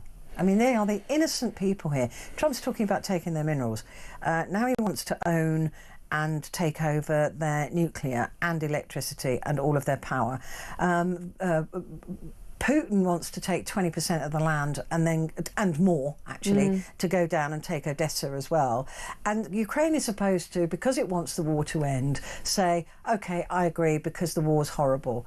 This is really, why are they trying to make something out of this? Well, I sort of think it's even worse than that, is that Ukraine is meant to accept all of this it up, yeah. and then be grateful. And then be grateful, yeah. Grateful for it.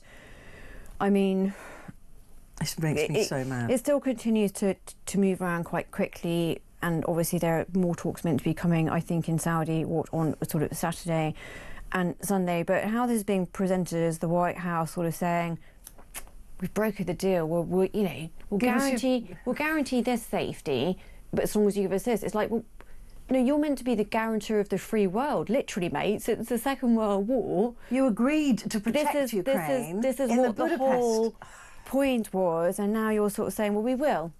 But they're carving it out between them. I know. It feels like Trump and Putin have had that conversation and are carving up Ukraine. And poor Vladimir Zelensky, that dreadful Caroline Levitt creature who's the press secretary for Trump, keeps calling him Vladimir, which it's just like calling you Peter or me Emily. It's just like, it's not my name. It's just not my name. I'm just trying to say the right name. They can't be bothered. It's just rude. But they're just carving it up. All right, mate, you can have the land, we'll have the minerals and and by the way, do what you want. Yeah, and in Ukraine, which always was called, the metaphorical breadbasket of former, so USSR, so it's not just the minerals, it's other grain and power sources and all the rest of it. The only thing I can think out of this is Vladimir Zelensky is somehow keeping his temper in check. He's been schooled, hasn't he? Somehow, I think he's playing a bit smart. I think he's somehow giving enough to... Because there was that awful press conference 3 weeks ago obviously in the White House, and it's all this masochistic TV that I keep watching because of all the body language and everything going on. And every time I look at it, aside from any of the massive geopolitical issues, all I can keep thinking of it is how when Vladimir Zelensky is sitting there and, the chap, handpicked from the Whitehall press corps, who, as you know, is journalist Hunter Pack, so I said, well, where's your suit and tie? I mean, if I was Vladimir, and he was caught under his breath saying something, but that would have been the least of what I said. I would have literally been like, mate, I've been in a war zone for the last 3 years. Of course I don't have a suit and tie. Yeah. Like, this is just, having a tie is just not a thing on my radar. So how he ever managed to keep his cool, and he was obviously... But he's playing Trump a lot better now. And he is, and this is what I mean, he is somehow saying thank you every other word, managing to find a line and still being able to have a bit of a mate, because Zelensky has not agreed all of this. No. So look, the headline does say Trump eyes take over Ukraine. This is not agreed, and I think somehow Zelensky is managing to tread a bit of a line which isn't giving up everything. But didn't Britain under Starmer send people over to Ukraine and taught Zelensky how to talk to Donald Trump? As has been reported, but my problem with that is, and I don't mean this flippantly, Keir Starmer's got such a problem with how he talks to his own people for whom he's democratically elected. The idea that Britain has people that can go and be major negotiators somewhere else, I mean, I find slightly in the thick of it, right? Because I just don't think in practical reality, if Keir Starmer had that cadre of talent, he'd be sending them away.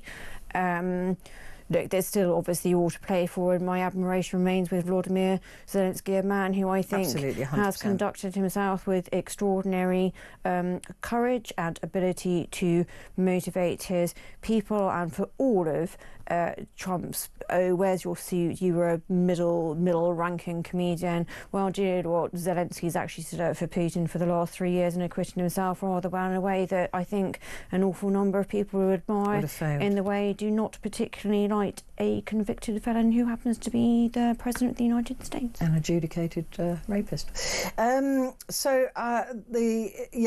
mean, look, as you say, with this story, it does change every 5 minutes. I think that what happened with the Trump and Putin call was fascinating because Putin gave Trump nothing. No. I mean, literally nothing. They've tried to spin it, but it was nothing, except the potential of a hockey match.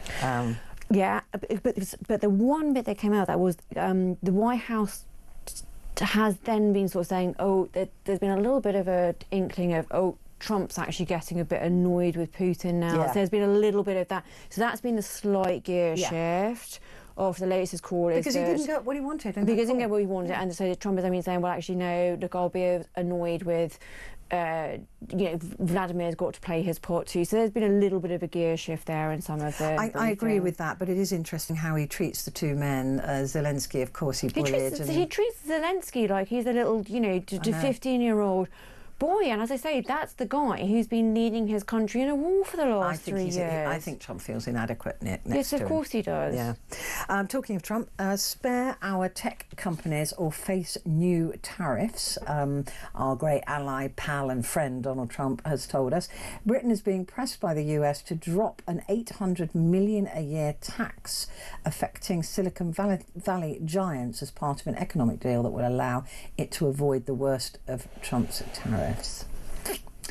So, again, tariffs change day by day. It'll be very difficult to understand what's going on at any one particular point, I think. So I actually think there's a wee bit more behind this, which is obviously, well, as that sort of banner on the Times says, what teens really think about adolescence, which is this huge programme on Netflix about, I don't know if you've sort of seen it, is about a teenage boy that adolescence. I haven't seen it yet. I haven't seen it either. I've read a lot about it. Yeah, me too. And a lot of it is about how, in the case of this particular series, Adolescence, is about how young boys are being affected by grot content on social media platforms, which is something we've spoken about before. So what I think is actually going on behind here, and Britain having this pay your taxes threat against US-based firms is, and I know this from being in the Home Office, when Britain has been trying to enforce certain adherence to standards on social media tech platforms, the tech platforms have the technology to do this, right? They had it 10, 15, 20 years ago. They just choose not to. And so the only leverage which Britain and the last government which I worked for, and by the way, I believe is a true thing of this government, does want to hold tech platforms to some sort of standard to make sure things like, Andrew Tate, child pornography, like grot is not being disseminated. The only way that can be enforced is through this tax threat. So this on the surface might look as quite a dry story, which also, by the way, rightly, US firms should be paying their due. They should be paying their tax. They should be paying their due tax, but there is that layer underneath it, which is the tax threat is the only lever which the British government has got against US tax firms to in any way make them sign up to the standards which were passed in the online safety bill by the government last year to try and make sure grot is not just kind of freely available everywhere anytime. So this grot thing is new to me, and it's all these images that somebody's putting together of Mark Carney, the new Prime Minister of Canada, of him in compromising positions, and there's somebody saying, well, you can see the grot mark here, but these are being faked AI. So that was an AI thing, yeah. I've never heard of this. So all this has all been around for a while. I mean, even,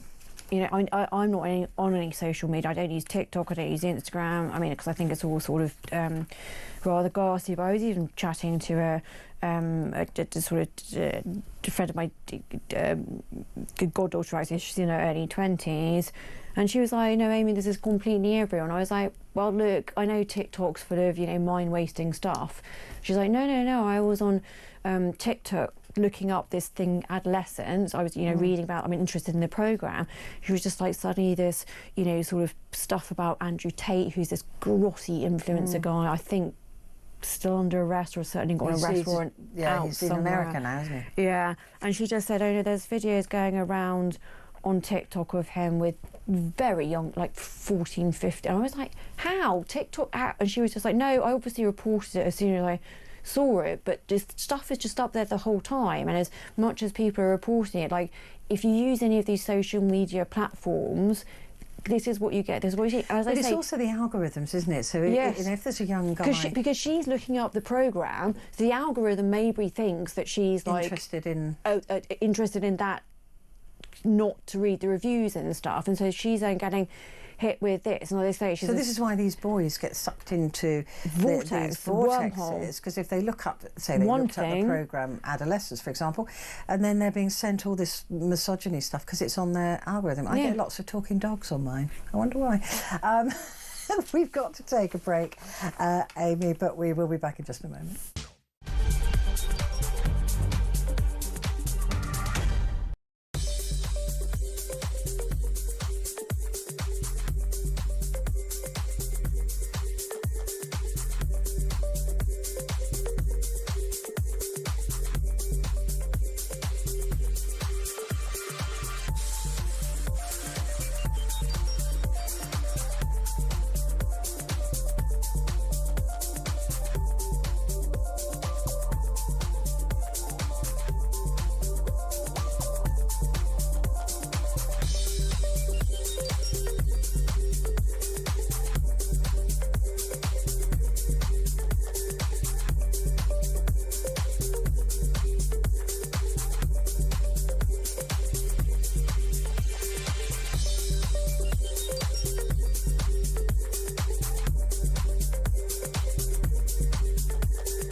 Across the UK, on DAB+, on your smart speaker, on your smart TV, and on your side.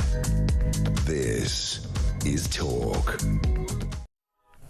Hello there, this is Talk and it's Petrie here with you, and with me is Amy Fisher, who's a former Director of Communications for the Conservative Party.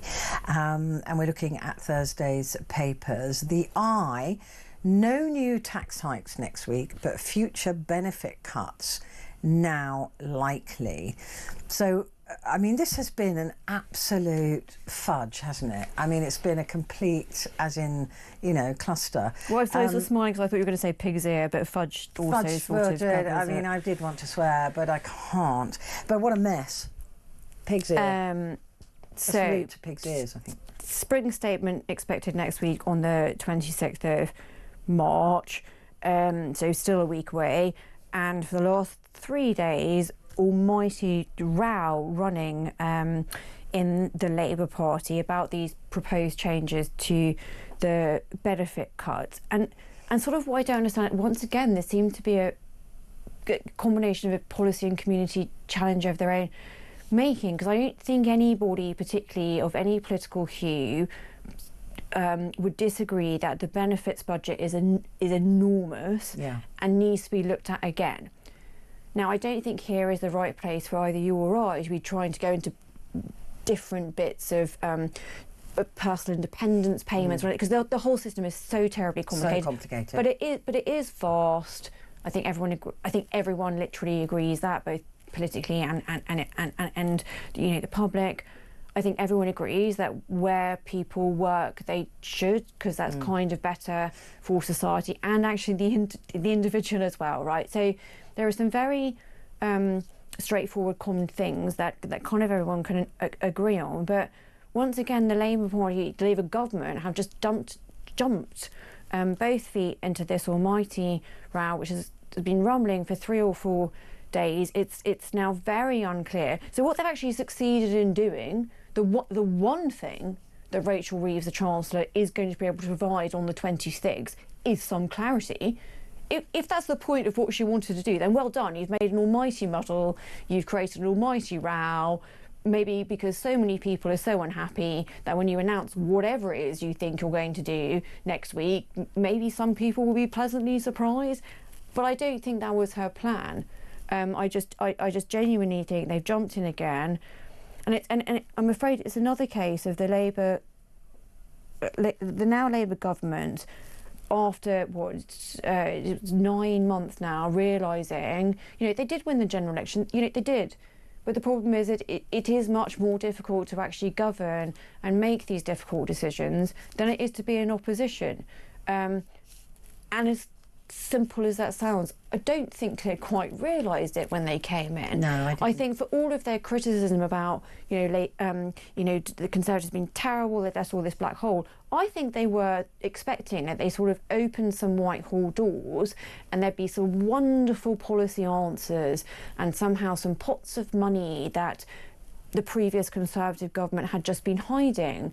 No, I genuinely think that's the case. And then they sort of actually came in and were like, oh, this is actually quite grim and quite difficult, and we're going to be doing some stuff which, on the basis of what was trailed about the Chancellor's cuts to personal independence payments, PIPs. I mean, that was further than even George Osborne was going to go during austerity. I know. But they're not calling this austerity. No, they're not. They won't use austerity as a word. But this is, they're talking about 1.2 million people who are going to be quite considerably worse off. In the region of, I mean, again, we can bandy around the numbers, but between about £600 and £1,400 a month. I mean, that's a lot. That's a lot of thousands and thousands of pounds. It's a lot of money, and as I say, far further in the breadth and depth than ever under austerity. And there were more cuts to benefits to come. And I don't say this with any. I'm not saying, oh, they found things more difficult. I'm not sort of pointing fingers as a Conservative and laughing back and go, oh, ha, ha, it's more difficult now. I'm saying this because I find it desperately sad that for the millions of people that have voted for a Labour government, this is not what they expected. No. And I didn't agree with what they expected. So my point here is kind of not a political one. My point is, I understand why a lot of people voted for a Labour government. It wasn't how I chose to vote, but millions of people did choose to vote for a Labour government.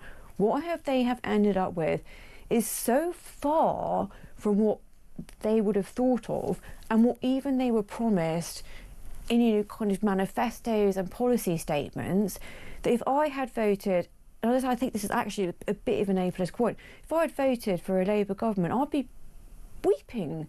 Mm. It's not. You're absolutely right, and I get. I talk to people all the time who say it. Yeah. You can't have so far promised one thing, and then not even not delivered it, but gone so far in the other direction. In, you know, the sort of budget that we've already had, and it's not just manifesto pledges not being met. It's stuff that's kind of come out of the ether. Yeah. Which you know, the sort of.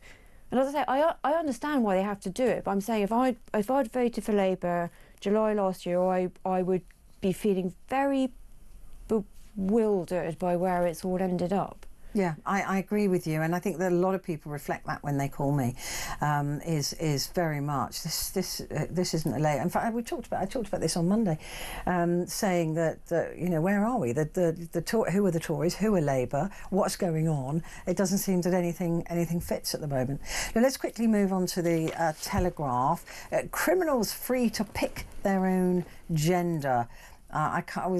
It's too smudgy, unfortunately. We can't really see. But criminals are free to pick their own agenda because the government is failing to force police to record the biological sex. There you go. I managed it. So that's obviously. I would suggest that's part of the other reports that we saw there. But this is the one I wanted to look at here.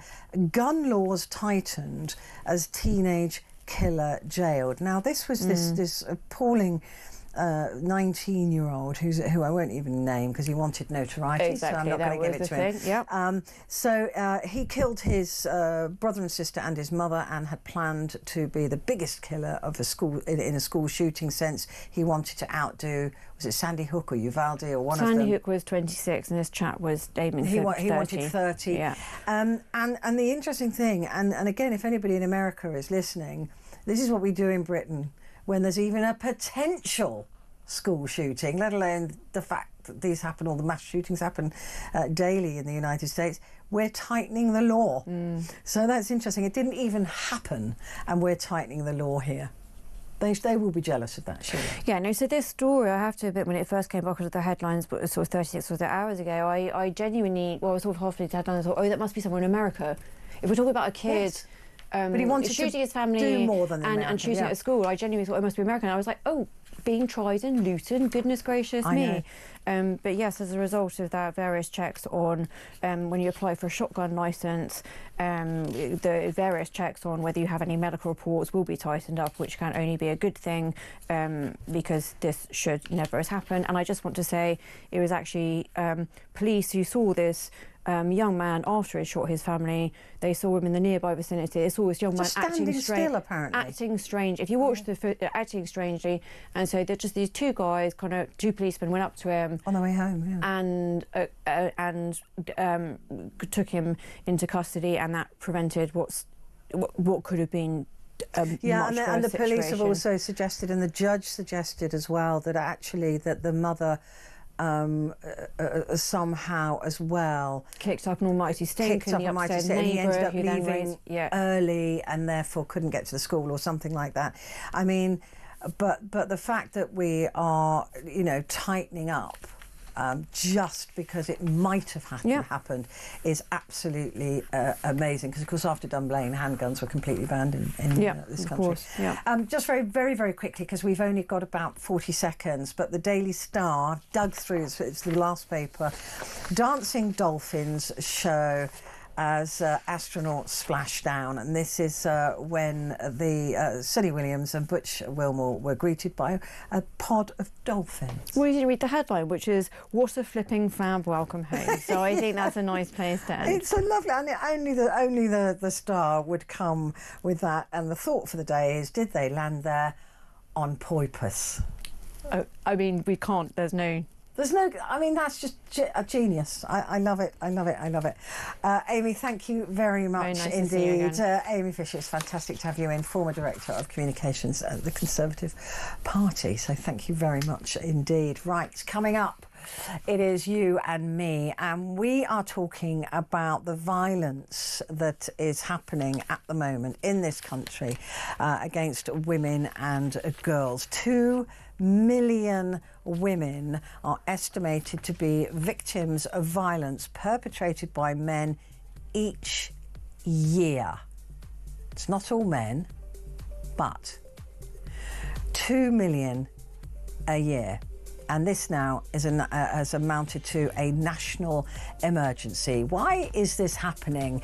And if you're a man, what is it that young men are feeling, that they feel the only thing they can do is perpetrate violence against women? And as for the women out there, I'd like to hear from you and tell me what it is that you do to make yourself feel safer or be safer. 0344 499 1000. Give me a call.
across the UK, on DAB+, on your smart speaker, on your smart TV, and on your side.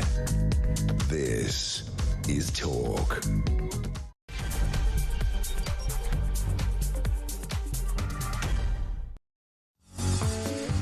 Hello. Good morning to you. It is Thursday morning. It is the 20th of March already. What are we talking about? This hour is yours, by the way. It's all yours. No guests, nothing. So if you don't phone, I'm kind of sat here on my own and twiddling my thumbs. So I'm really hoping that you will, and I'm hoping that I've picked a topic that you will find interesting enough to pick up the phone. And this was a story. It was actually, I saw it in the Express, I think it is. Yeah, it is in the Express. Women face more danger in the UK than 5 years ago. Now that's in inverted commas. So it's half of the public believe that Britain has become a more dangerous place for women and girls in the past 5 years. Young people's attitudes about consent and equality, when they say young people actually here, they do mean young men. If I continue the sentence, you'll see why. Attitudes about consent and equality are being shaped by a growing tide of misogyny online. Almost 8 in 10 women think the government should be doing more to tackle violence against women and girls. The coalition has called for tougher regulation of tech firms hosting misogynistic content. They've also called for sex education for every young person that is relevant to their lives in the digital age. So what they're talking about there is the easy way, I guess, that young men can see this kind of pornography that's around, this sort of very sort of violent, aggressive pornography that is going around. And so they think that that's how you have sex, is to, I don't know, to half choke their girlfriend or to be aggressive during sex. But they're not being taught that that's wrong by anybody else. So if that's what they think sex is, and the same goes for young girls, that they think that that's what boys want from them, then this is sort of self-perpetuating. That violence that begins in an intimate setting can often spread, of course, to violence in a non-intimate setting. Significant efforts must be made towards tackling the root causes of violence against women and girls, and that is something I'm very keen to examine this morning. What are the root causes? Why do men feel like this? Why are men feeling that you know, women they're the enemy? Why are young men being taught that women are the enemy? That somehow, because of us, they're not getting what they want? You know, the incel brigade who believe that the only reason they're not getting a girl is because these girls only want rich men and that they're entitled to have a girlfriend. Where has that sense of entitlement come from? Where has this fresh misogyny come from?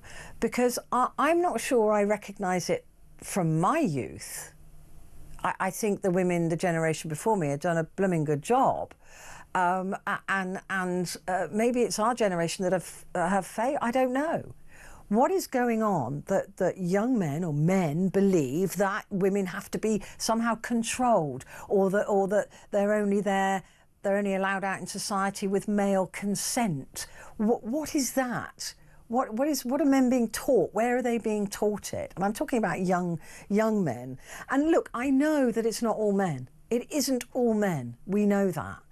But it's a significant number when you're talking about 2 million women a year who are attacked by men.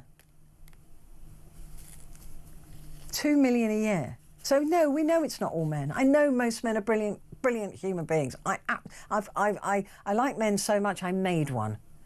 My son, he's a fantastic bloke. I think men are fantastic. But the problem is that when I'm walking at night or when I'm coming home from somewhere, I don't know if you're one of the majority fantastic ones or one of the minority evil, sexual attacking, frenzied, horrible nutcases, right? I don't know you. So, of course, women throughout our entire lives have had to be vigilant against the minority of these men. It's a significant minority. We're talking 2 million women. But it's a significant minority, but these minority of men who somehow hate women or think that they should own them or think that they should control them or think that they can take whatever they want from them, that they can just rape them. Then that's fine because they have a right to do that. We don't know if you're that one. We don't. So guess what? We have to behave like you are all potentially dangerous to us. And there isn't a woman that I know that I have ever spoken to who hasn't spent all of her life being hypervigilant. We're not scared of you. We don't run around like little girlies, oh, boo-hoo, I'm scared. But we are vigilant in a way that a man never, ever has to be. If you're a man listening, when did you walk home with your keys between your fingers? So that, I don't know what I'd do with them. If somebody attacked me, I'd probably drop them. But the point is, it makes you feel a little bit better. Do you have, a tenner in your bra? Probably not. Or in your pants or somewhere, in case you get your bag nicked or your phone nicked, so that at least you've got some money to get somewhere. Most women do. We all carry something to make us feel like, well, if the worst happens, I can get home, or if whatever. I mean, even in a cab or an Uber, well, in a cab, I feel perfectly safe, apart from the John Warboys thing, but because there's a separation there. But even in an Uber, you're vigilant. If you're on your own as a woman, even in a car, you are prepared to defend yourself. When was the last time you, as a man, got into an Uber and thought, he's being a bit chatty, I don't like it? Where are we going? Why has he slowed down here? When? I mean, maybe I'm wrong. But I know every single woman listening has had exactly the same feeling. Now, most of you blokes are brilliant, and you do not want us to live like that. But I promise you, ask your mum, ask your sister, ask your daughter, ask your wife, your girlfriend, whoever, and they will tell you exactly the same. We're not scared, we're just vigilant. We just have to go, right. Now, why is that man walking over here? So, I want to know what's going on. I want to know from women how you feel about this, and I want to hear from men as well. Because I don't think it's all men. And no woman alive thinks it's all men, but we don't know. We don't know which one you are. We can't tell just by looking at you. So we have to be safe, right? It's why they put brakes in cars. Not all cars are going to crash, but you need some way of stopping the thing, or you wear a safety belt. Right? We know all cars aren't going to crash, but we prepare just in case we're in the one that does. Gareth Southgate,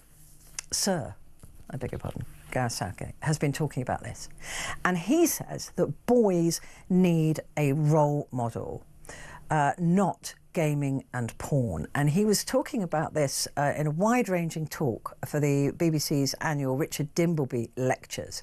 And it was a very long lecture, but he was talking about young men in this country and the fact that they needed more guidance than they're getting. Have listened to some of what he said. Young men are suffering. They're feeling isolated. They're grappling with their masculinity and with their broader place in society. As real-world communities and mentorship declines, young men end up withdrawing, reluctant to talk or express their emotions. They spend more time online searching for direction and are falling into unhealthy alternatives like gaming, gambling and pornography. So there you go. So Gareth Southgate, and I think a lot of men recognise that there's a real problem. I mean, there was that new drama that Amy was talking about called Adolescence. I don't know if you've seen it. I haven't seen it yet, but I know what it's about, obviously. But it's really scary when you've got young men, and that is based on, it's not factual, it's a complete fictional story, but it was written because of two other young boys who had separately killed two other very young girls, stabbed them in this country recently because they felt that they fancied them and they didn't return the favour, or all of that. And what about that crossbow killer? He was rejected. A man just told, no, I don't want to see you anymore. Simple as that. Just no. We've broken up. It's me, it's not you. Whatever you have to say to get out of the situation. She did that, and months later, he went round, he killed her sister and her mother, raped his ex-girlfriend, and then killed her. So forgive us for thinking, we know it's not all of you, but we don't know who you are, right? This is what we live with. Give me a call. I'd love to hear I really would love to hear from both sides of this. I'd love to hear from both of you. Because I'm hoping to learn something today. I know what it's like to be a woman in this world, but I don't know what it's like to be a man in this world. I can, imagine, but I don't know. So tell me if I'm wrong. Or tell me what you think's going on. 0344 499 1000. Calls are charged at the national rate. And you can message me, and many of you have done that already. Send your message, put the word talk, and then your message to 87222. Let's go to the calls. And Michelle is on the line now. Good morning, Michelle. Hi, are you okay? I'm good, thank you. How are you? I'm okay. I'm quite sad at the way the country attitudes males towards females. And before I kind of explain why, I'd like to get this point across to everybody. So let's take the drink driving campaign, where they've clamped down on it from the 90s, the advertising, the police, and they've clamped down and they've clamped down, and now the wider public look at a drink driver, you're a scumbag. Yeah. So I left an abusive relationship. This was at the end of 2006. We're now in 2025. I was fortunate enough to have a place in a refuge. Gosh. I'm okay now. I'm all right. It was an extremely abusive relationship. I've got physical scars. I was attacked with a knuckle duster. Back then, Michelle, if you'd have spoke to me 6 years ago, and I would have said to you, the police back then, their attitudes was disgusting. It would take them days to come out. When I was put in hospital, nobody could do nothing. If I made a statement and then I retracted the statement because I was so scared, nobody did anything. But now, I just look around and it beggars belief that how have we come to this point where I feel like it has just become, it's acceptable, it's okay. It feels like it's really okay that you can see it happening out in the public, in daylight. It's not like back in the 70s, 80s, 90s, in the noughties where it was behind closed doors. It's happened, and people will be filming it and they'll be putting it on like social media. And like with the Sarah Everard case, the recent case with the two daughters and the mom, the young Asian lady in London, the one, and she was walking home, and there's so many cases, but it's not just adult females as well, and I don't want to kind of bring no, this it's up, not. It's girls too. It's no, we have to. It's part of it. Yeah, you've got girls, but you've not just got girls that being attacked by, say, boyfriends or boys that want to be with them. You've got girls that are being attacked by their fathers, and their siblings, and how have we come to this? How has society been able to make drink driver, or I don't know, I'm not going to say a shoplifter, but some of these crimes so abhorrent to society, we can still turn a blind eye.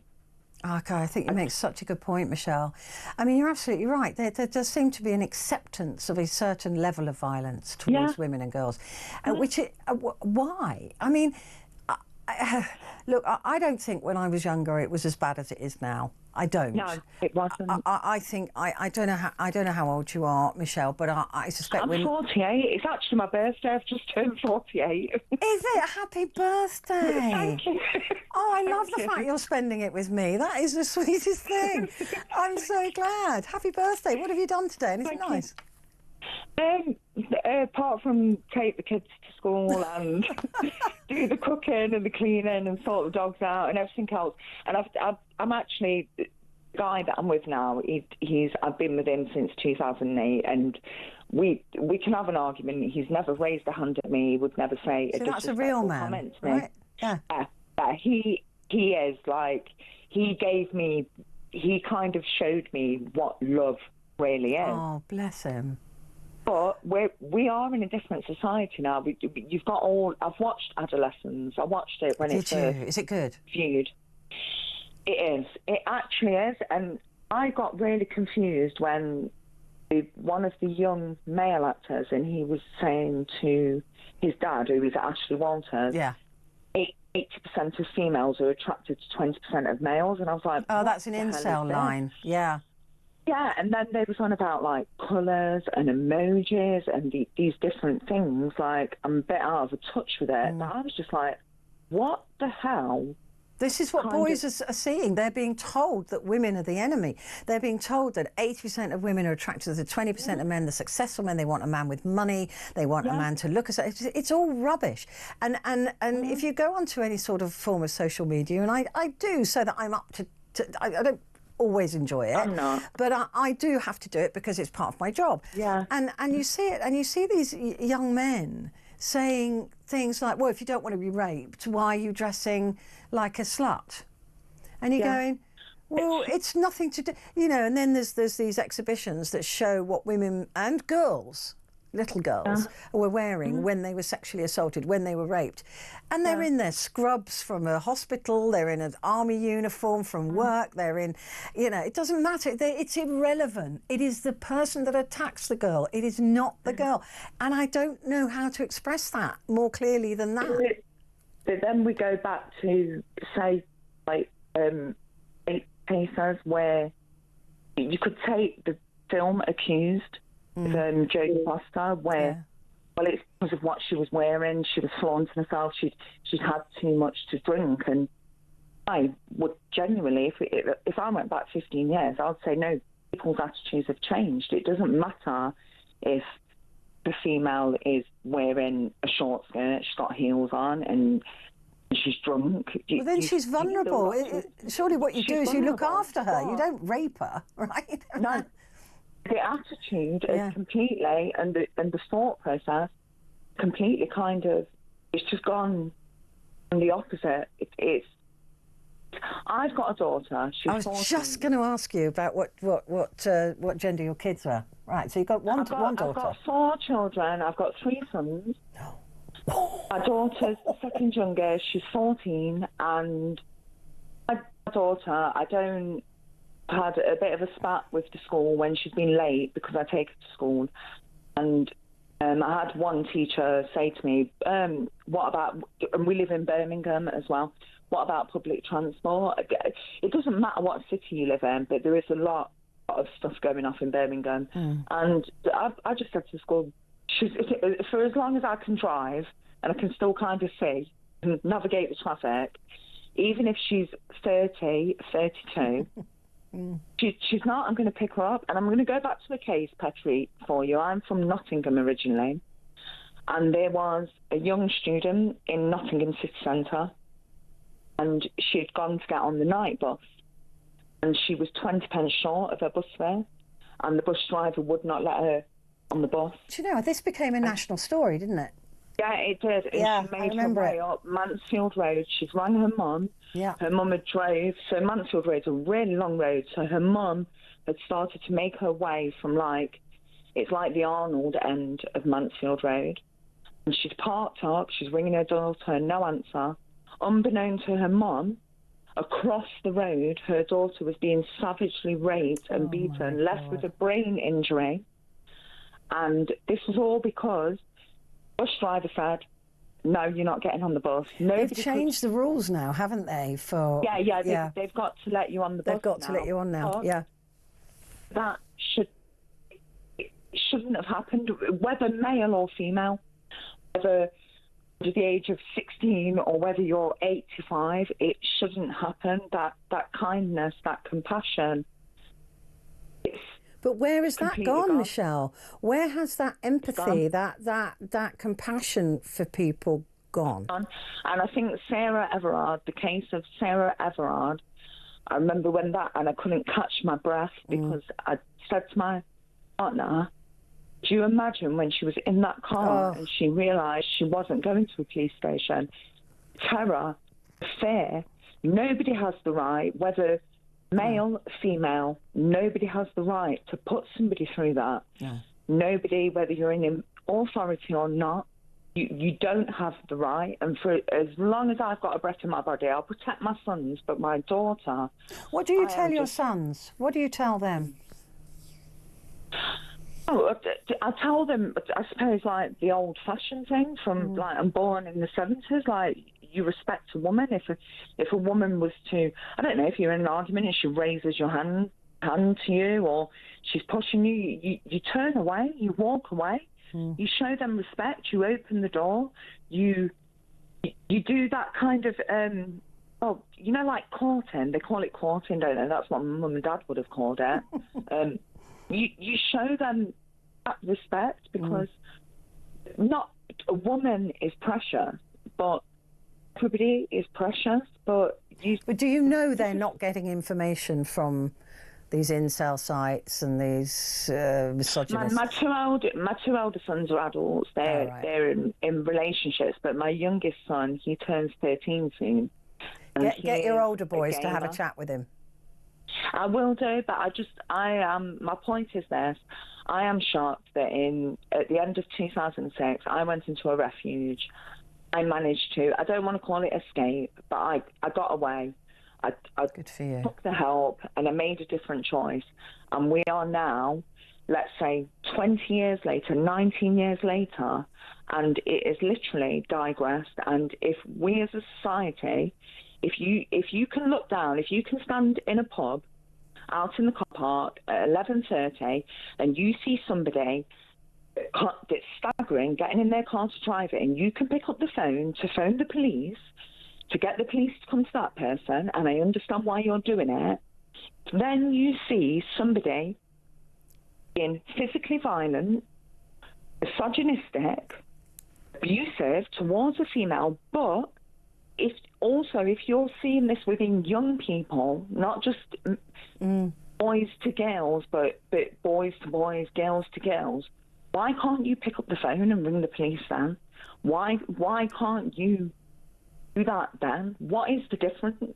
I know. Listen, I'm with you, and we all need to be more vigilant of each other and be brave enough as well to step up, even if it's only just a phone call. Michelle, thank you. Brilliant call. Show a bit of love. I'm so proud of you for getting out of that and having a brilliant life. Thank you. It's all right. I'm all right. I'm okay now. I've got my 4 dogs. I've got my 4 kids. I love it. I love it. That's all you need. You've got a fabulous bloke. Enjoy. Well, it's your birthday. Happy birthday. Enjoy. Thank you very much. Have a drink for me, won't you? Take care. Michelle there. Wow. What a brave woman as well, just being able to do that. That takes a lot of guts. I've got to take a break. Back in a second.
across the UK.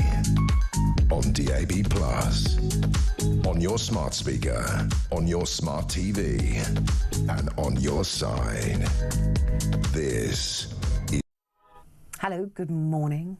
This is Talk, and it's Petrie here with you. And we're talking about the fact that violence towards women and girls is now at national emergency levels. I've got this printout here, which is an official printout. For those of you who are watching, you can see it.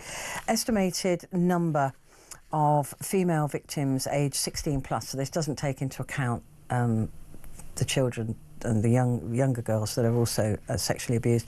Sexual harassment is at 2,048,483. Domestic abuse at 1,377.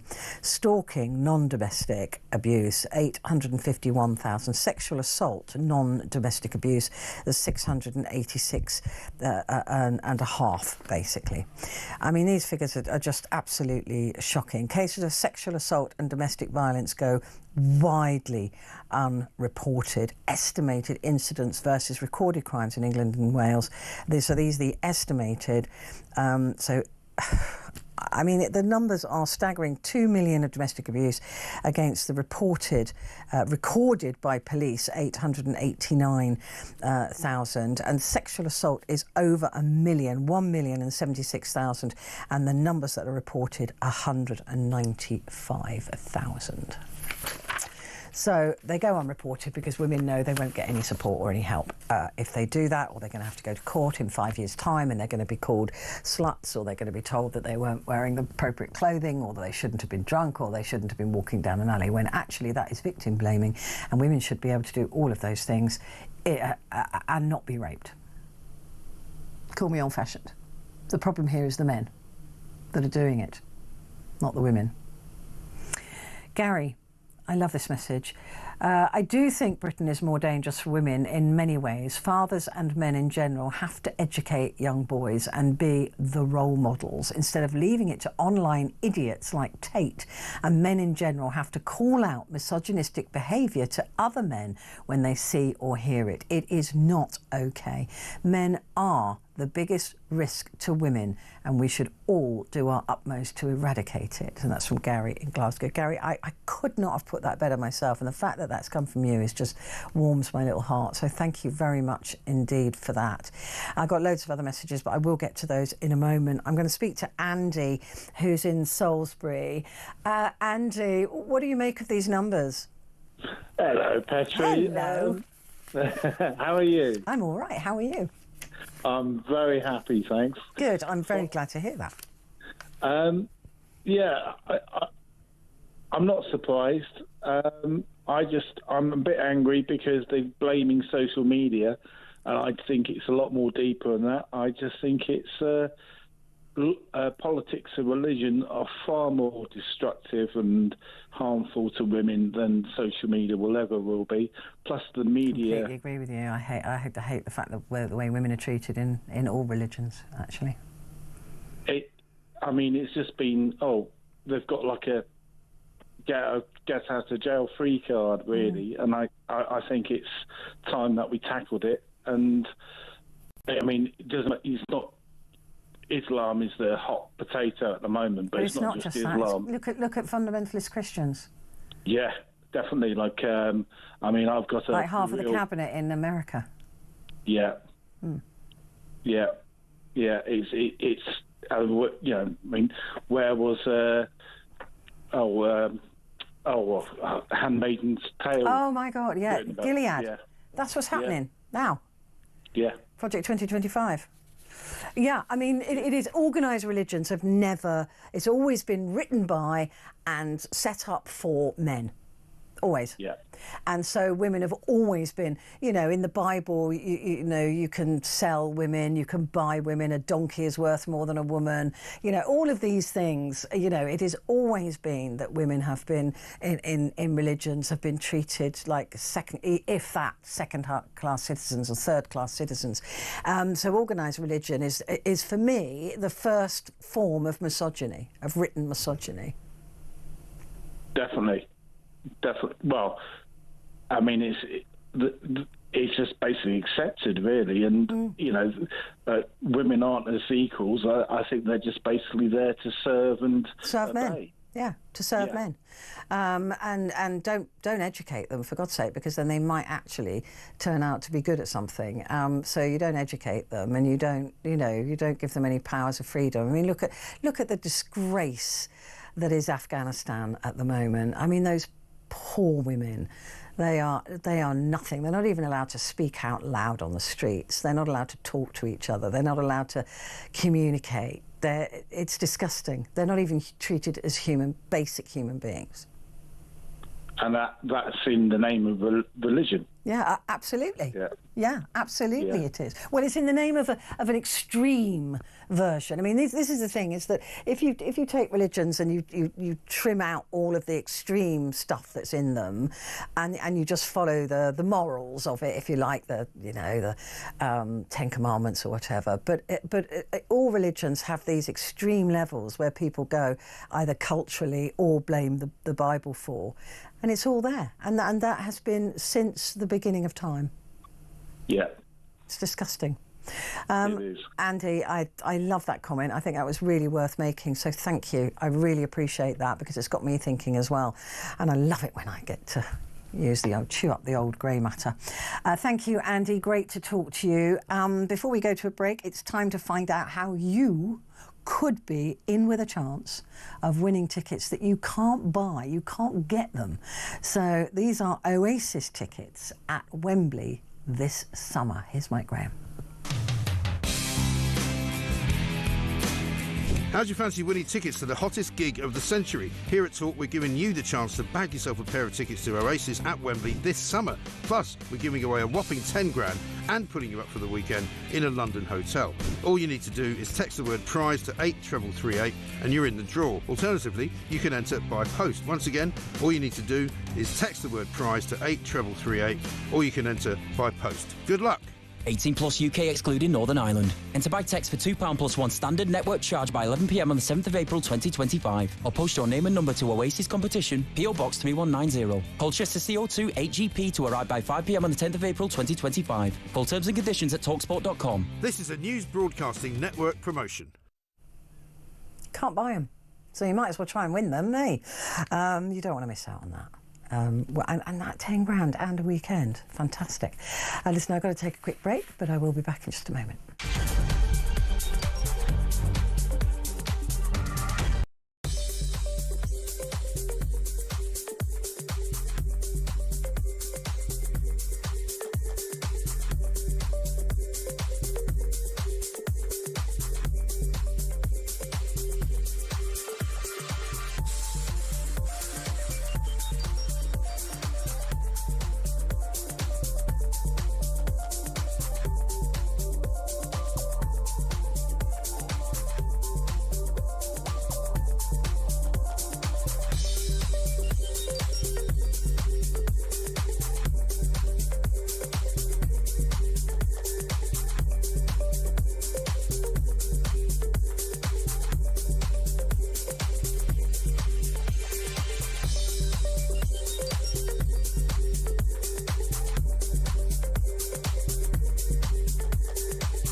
Across the UK, on DAB+, on your smart speaker, on your smart TV, and on your side.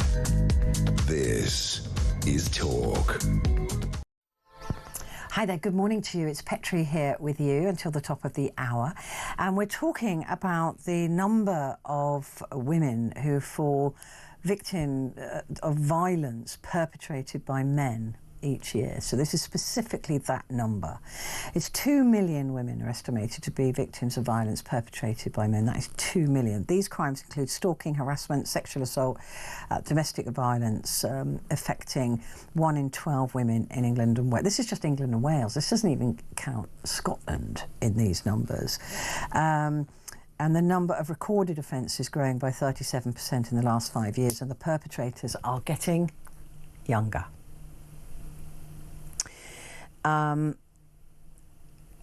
It's terrifying.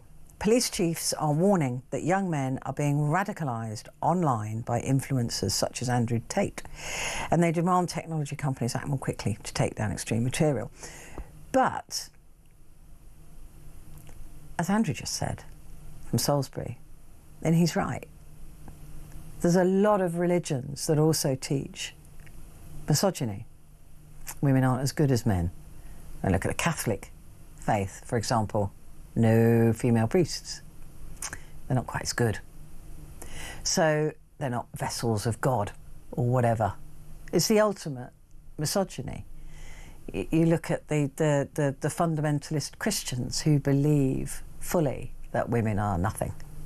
They're just there for men. And I'm afraid this is sort of seeping through to the consciousness of a lot of men who are feeling lost at the moment. And I understand why young men might be feeling lost. But when they're lost, they're getting the wrong map. They're turning to people who hate women, who tell them that women are there to be taken, that women are there to be controlled, and that if a woman says no to you, she doesn't mean it.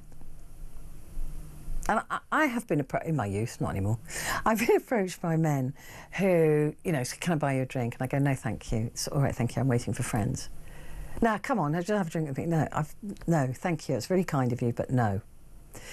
And then, no, it's honestly, really, and then they just stand there and you look at them and they're still not taking no. You said no politely. And then they ask again, and I say, look, I'm really sorry, but I've said no. Yeah, but you smiled when you said it. So you're giving me mixed messages. And I'm not giving you mixed messages. I'm smiling because that is a defence mechanism. What I actually want to say to you is, and I can't say it on air, but do one. That's what I want to say to you. Get out of my space and go away. But I'm not rude. So I've politely said to you, I'm not interested. And you are refusing to understand that I'm politely saying it and I'm smiling, so that that's a defence mechanism so you don't hurt me. When a woman says no to a drink, to sex, to anything, trust me, we're bright enough, even if you think we're stupid, to know the difference between yes and no. So when we say no, please, it's no. Politely say, okay, and walk away. Why keep asking? I don't get it. I don't understand. We're being nice to you by saying no nicely, when actually there are ruder words we'd really much prefer to use. I don't get it. And these young men are being told that they don't mean no. Keep trying. Keep going. They'll eventually say yes. You'll wear them down. It's not the way it happens. It's not the way it works. Give me a call. Let me know, as a woman listening to this, how you feel about it, and as a man, how you feel about it. Cindy is in Michigan. Hello, Cindy. How are you, my lovely American friend? Petrie, I never miss your show. You are the best presenter, one of the best I've ever seen. Right next to Mike Graham. You're up there. Thank you. We love you, Petrie. Oh, hello. Jacob. we adore you. Oh, bless you. Hey, Thank you. You're welcome. I'm here to tell you there's a problem. There's a big problem in the United States and the UK. And I think the villain here, mainly, Andy had a really good point, super point. But I think also you got to add in porn. Porn is, kids have access to porn on their phones. And boys, you know, let's face it, when they're little, you know, on age 12, they get curious. And this is their sex education. Yeah. This is what they're learning. They're thinking that that is how to treat a woman. It's almost like the porn is showing them how to be. And it's not that way in real life. Yeah. It causes problems in their real relationships. And maybe it even prevents them from having relationships.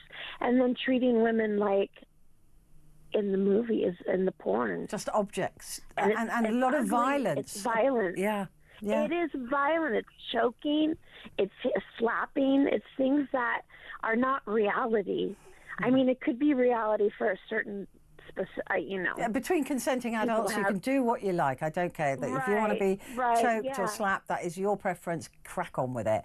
Yeah. But when it's kids learning that that is the normal way to behave, that is really scary. And then they meet up with, then they have a relationship and they're disappointed, or they're treating the girl. And then you mix in, like what Andy said, people from sometimes different religions, and then they mix with another religion, and some of these religions teach you that women are beneath. Yeah. Yeah. And I think, Andrew, he made such a good point, and I hadn't even thought about that. I'm so glad he phoned in about it. But I've been hearing, Cindy, that there's this big thing in America about boys wearing T-shirts with your body, my choice, because the actual saying is my body, my choice, right? But boys are walking around campuses with your body, my choice on it. And it's dangerous. It's horrendous attitude for boys to think, I can decide what happens to your body. I'm going to decide what happens, not you. It's disgusting. It's not right. It's dangerous. And this is what porn is doing. And you know what? The sad thing is that we're not going to be able to do anything about it. You can't take porn off the internet. It's a big industry. But this is it's teaching young men. It's just plainly, it's teaching young men how to treat women and what sex is, and that's their sex education, period, full stop. And there's another question. There's another question I want to ask you, and I'm aware that you are a Donald Trump supporter, but I have to ask this question when we're talking about sexual assault. You know, Donald Trump is an adjudicated sexual abuser, right? He was with the E.J. Carroll situation. Also, there was that hot mic moment where he was saying, "Oh, I can grab onto a woman's and you know, because I'm famous, I can do that." And then here's another time when he's talking about going in. Was he the supporter of a girl's beauty pageant? And he said, "Oh, it's great. I can walk in. I'm going to do an impersonation because I can walk in, and other men, they're not allowed. And so I walk in, and I see all these beautiful girls, all in their, you know, their pants. So that's your president. And so come on, that was a pretty good impersonation." Petrie, yes, it was.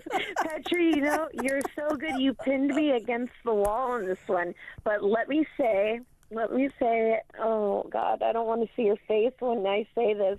But okay, here it goes. It wasn't proven, but in the civil trial, she got money and she won. But in the case where they were prosecuting him, he won. So he technically... It's still a court, and a jury still found the weight of the evidence was in favour of the fact that he had sexually abused her. So he's an adjudicated sexual abuser. It's a fact, but... She won the money, but she didn't win the case. He also talks about his daughter in a really pervy way. Come on. I mean, there's a lot about... But what I'm saying is that is it helpful when you've got a president like that who talks about women in the way that he does, and he does, whether you want to accept the court ruling or not, and I perfectly understand if you don't, but, it is an adjudicated sexual assault. But is it helpful to have a man like that as president? That is teaching the boys something as well, that they can, if you get famous, you can grab a woman by her personal areas and it's absolutely fine, or go and walk into a room full of half-naked girls. It's not a good look. If you were to have a hot mic on young men or older men in the 30s when they talk privately, we would hear, I would bet you my house that people say things that would make your eyes get big. Well, I mean, but that's the problem, isn't it? But if people think that it's okay to say it because the president does, then they might say it more, and that might. I'm just curious. You've got somebody at the top of the tree. Now we have. He's great Andrew friends Tate, with Trump. Right? Look at Andrew Tate and then put Donald Trump. Who's the big villain? Andrew Tate, Donald Trump. Well, I think birds of a feather flock together, to be honest with you, because Trump's going, Andrew Tate, great guy, and got him over in the States now. Come on, it's not bad. We've got a problem. The UK and America, we have a problem, and we have to do something about this. I agree. But what can we do, Petrie? I don't know. It's down to good men like your husband. Is he in the background? Yes. To call it out. If he sees misogyny amongst his friends, just says, "Hey, come on, guys, that's not cool." Yeah. It's for good men to fix the problem with the bad ones. I think. I think that we need more, maybe advertisements on the television that say, that kind of give you, in a short commercial, like a 1 minute, that educating people that porn is not reality, like a reminder, like a helpful commercial. I think on the television would be great. Yeah, I mean, look, we do it with other national emergencies, but there is a problem, and like I said, like you've absolutely said, it's in America as well. It's here. And it's different to when we were younger, right? It didn't. I didn't feel threatened. Oh my God, way different. Because way different. I know I keep mentioning porn, but we didn't have access to those things. And you know what? When we were young, we looked young. Now you look at children, and they look older. Like 12-year-olds look 16 now. What is happening? Yeah, I know. I mean, but look, we do have a problem. We have a massive problem, and I think that it is down. I'm afraid it is down to good men to call out the behaviour of boys and bad men. I brought up a son. He's a wonderful human being, honestly, and I would say that, but I actually do like him as well as love him. And he's a good man, and he knows how to behave, and we've all got to do our bit with youngsters. My very fondest love to both you and your gorgeous husband. So thank you very much indeed for calling in, Cindy. I've got to take a break. I'm way behind. I'll be back in a moment.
across the UK.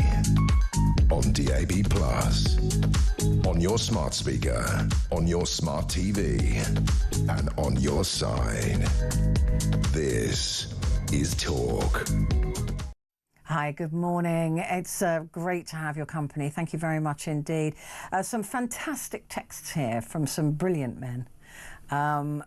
Sean, I think men need to understand what no means, and from a young age, boys should be taught to respect and how to treat women. Thank you, Sean, in Liverpool. This one has said, as a smaller man at 5'5", I can assure you, you're not the only one who takes precautions. Looking over my shoulder when I hear footsteps and scanning the area when I pull in for petrol or bread and butter to me. And then he says, please don't put your keys in your hand. It would hurt you way more than the man, likely even break your hand. And even then, if he draws a weapon such as a knife, you can't disarm him with one hand. No, I get it. I do understand, but it kind of makes me feel safer. And I don't know a single woman in this planet, in this country anyway, who doesn't do it. But I do take your point. The point that I want to make to you, I do understand that men, particularly smaller men maybe, are nervous of other men. I get that. But you know, you're nervous presumably of violence. You're nervous of maybe being mugged. And women are nervous of violence and being mugged and the potential of being raped. So you know, not that this is a competition, and it isn't, but it is different for women, because they might even look at a 5'5" guy and think, you know, he might be good at judo, he might be good at, you know, but with me, they're going to look at me and go, nah, it's just 5'2" and absolutely useless. So, fair cop. But I do take your point, and like I've said, this isn't bashing men. This is just saying we don't know who the good ones are, right? Until we meet you. Catherine has said, I try walking alone in the dark, but I try to avoid walking alone in the dark, but I enjoy visiting London for the theatre and to other events around the UK. I don't drive, so I have to rely on buses and trains. I go on my own, which is what I prefer. I try to avoid taxis, as I really don't feel safe in them. Yeah, I know your point. I always make sure that when travelling on a train or a tube that I sit in a carriage where there are other people and I'm not on my own. When I get off transport, I'm always vigilant when walking at night and try to walk where it's most populated. Me too. I keep an eye on my surroundings to ensure no one's following me, and I would walk faster than I normally would. Yes, agreed. That's what I do. I'd also get to my house keys out well before I reach home. Yes, I don't want to have to give up visiting places and doing things I enjoy because I'm worried that I may be pestered or attacked by a man. I'm not going to let a man have that power over me and my decisions as to whether I go out or not. I recently bought a personal alarm to carry just in case. I bought my daughter-in-law, hopefully, future, a couple of alarms as well. That, Catherine, is our life, isn't it? That's everything that you said there is what every woman goes through. That's our life. That's it, in a nutshell. It's not that we're going to stop doing things. It's not that we're scared of you. We're not going to let you control us. But we still have to be that vigilant all the time. Just very quickly, going to get Tristan in from Bedford before the end of the show. Hello, Tristan. How are you? Hello, Tristan. Can you hear me now? I got you. That was my fault. Wrong fader. Try to sort of get a woman to do a job, eh? Can't do it. Anyway, go on then. Tell me what you think of this. Well, I mean, I think a lot of it starts at home. I mean, my dad taught me treat people how you would like to be treated. Yeah. He also taught me, you know, you never want to be a coward. I mean, you said about those two boys that stabbed those two girls. I mean, that's just cowardly. Yeah. That's just that there's just no forgiving that at all. There really isn't. And I just can't. I mean, I just can't fathom that. I mean, whenever I see a woman on her own and she's walking ahead of me, or saying, I will cross the road. Yeah. Because I won't want her to feel uncomfortable. That's all we need. You know, it's wonderful when somebody does that. I'm so appreciative. Yeah, absolutely. I mean, I might even throw a thank you. You know, thanks to a guy who does that. Yeah, I absolutely, because of, you know, I mean, I like to go for a walk late at night. You know, it's something I like to do, my own thoughts. I'd love to do that. I'd love to be able to take my dog for a walk at night when I get home, but I just can't risk it. Of course, I understand. But I do see women around where I live in Bedford. But you know, if they're on the same street as me and they're near me, then I will cross the road because I won't want them to feel uncomfortable. Now, to me, that just seems, the right thing to do. Yeah, it just seems polite, right? Yeah. It's not. I don't think it's too much to really ask, and it's so honestly, you've got to know that every woman that you do that for really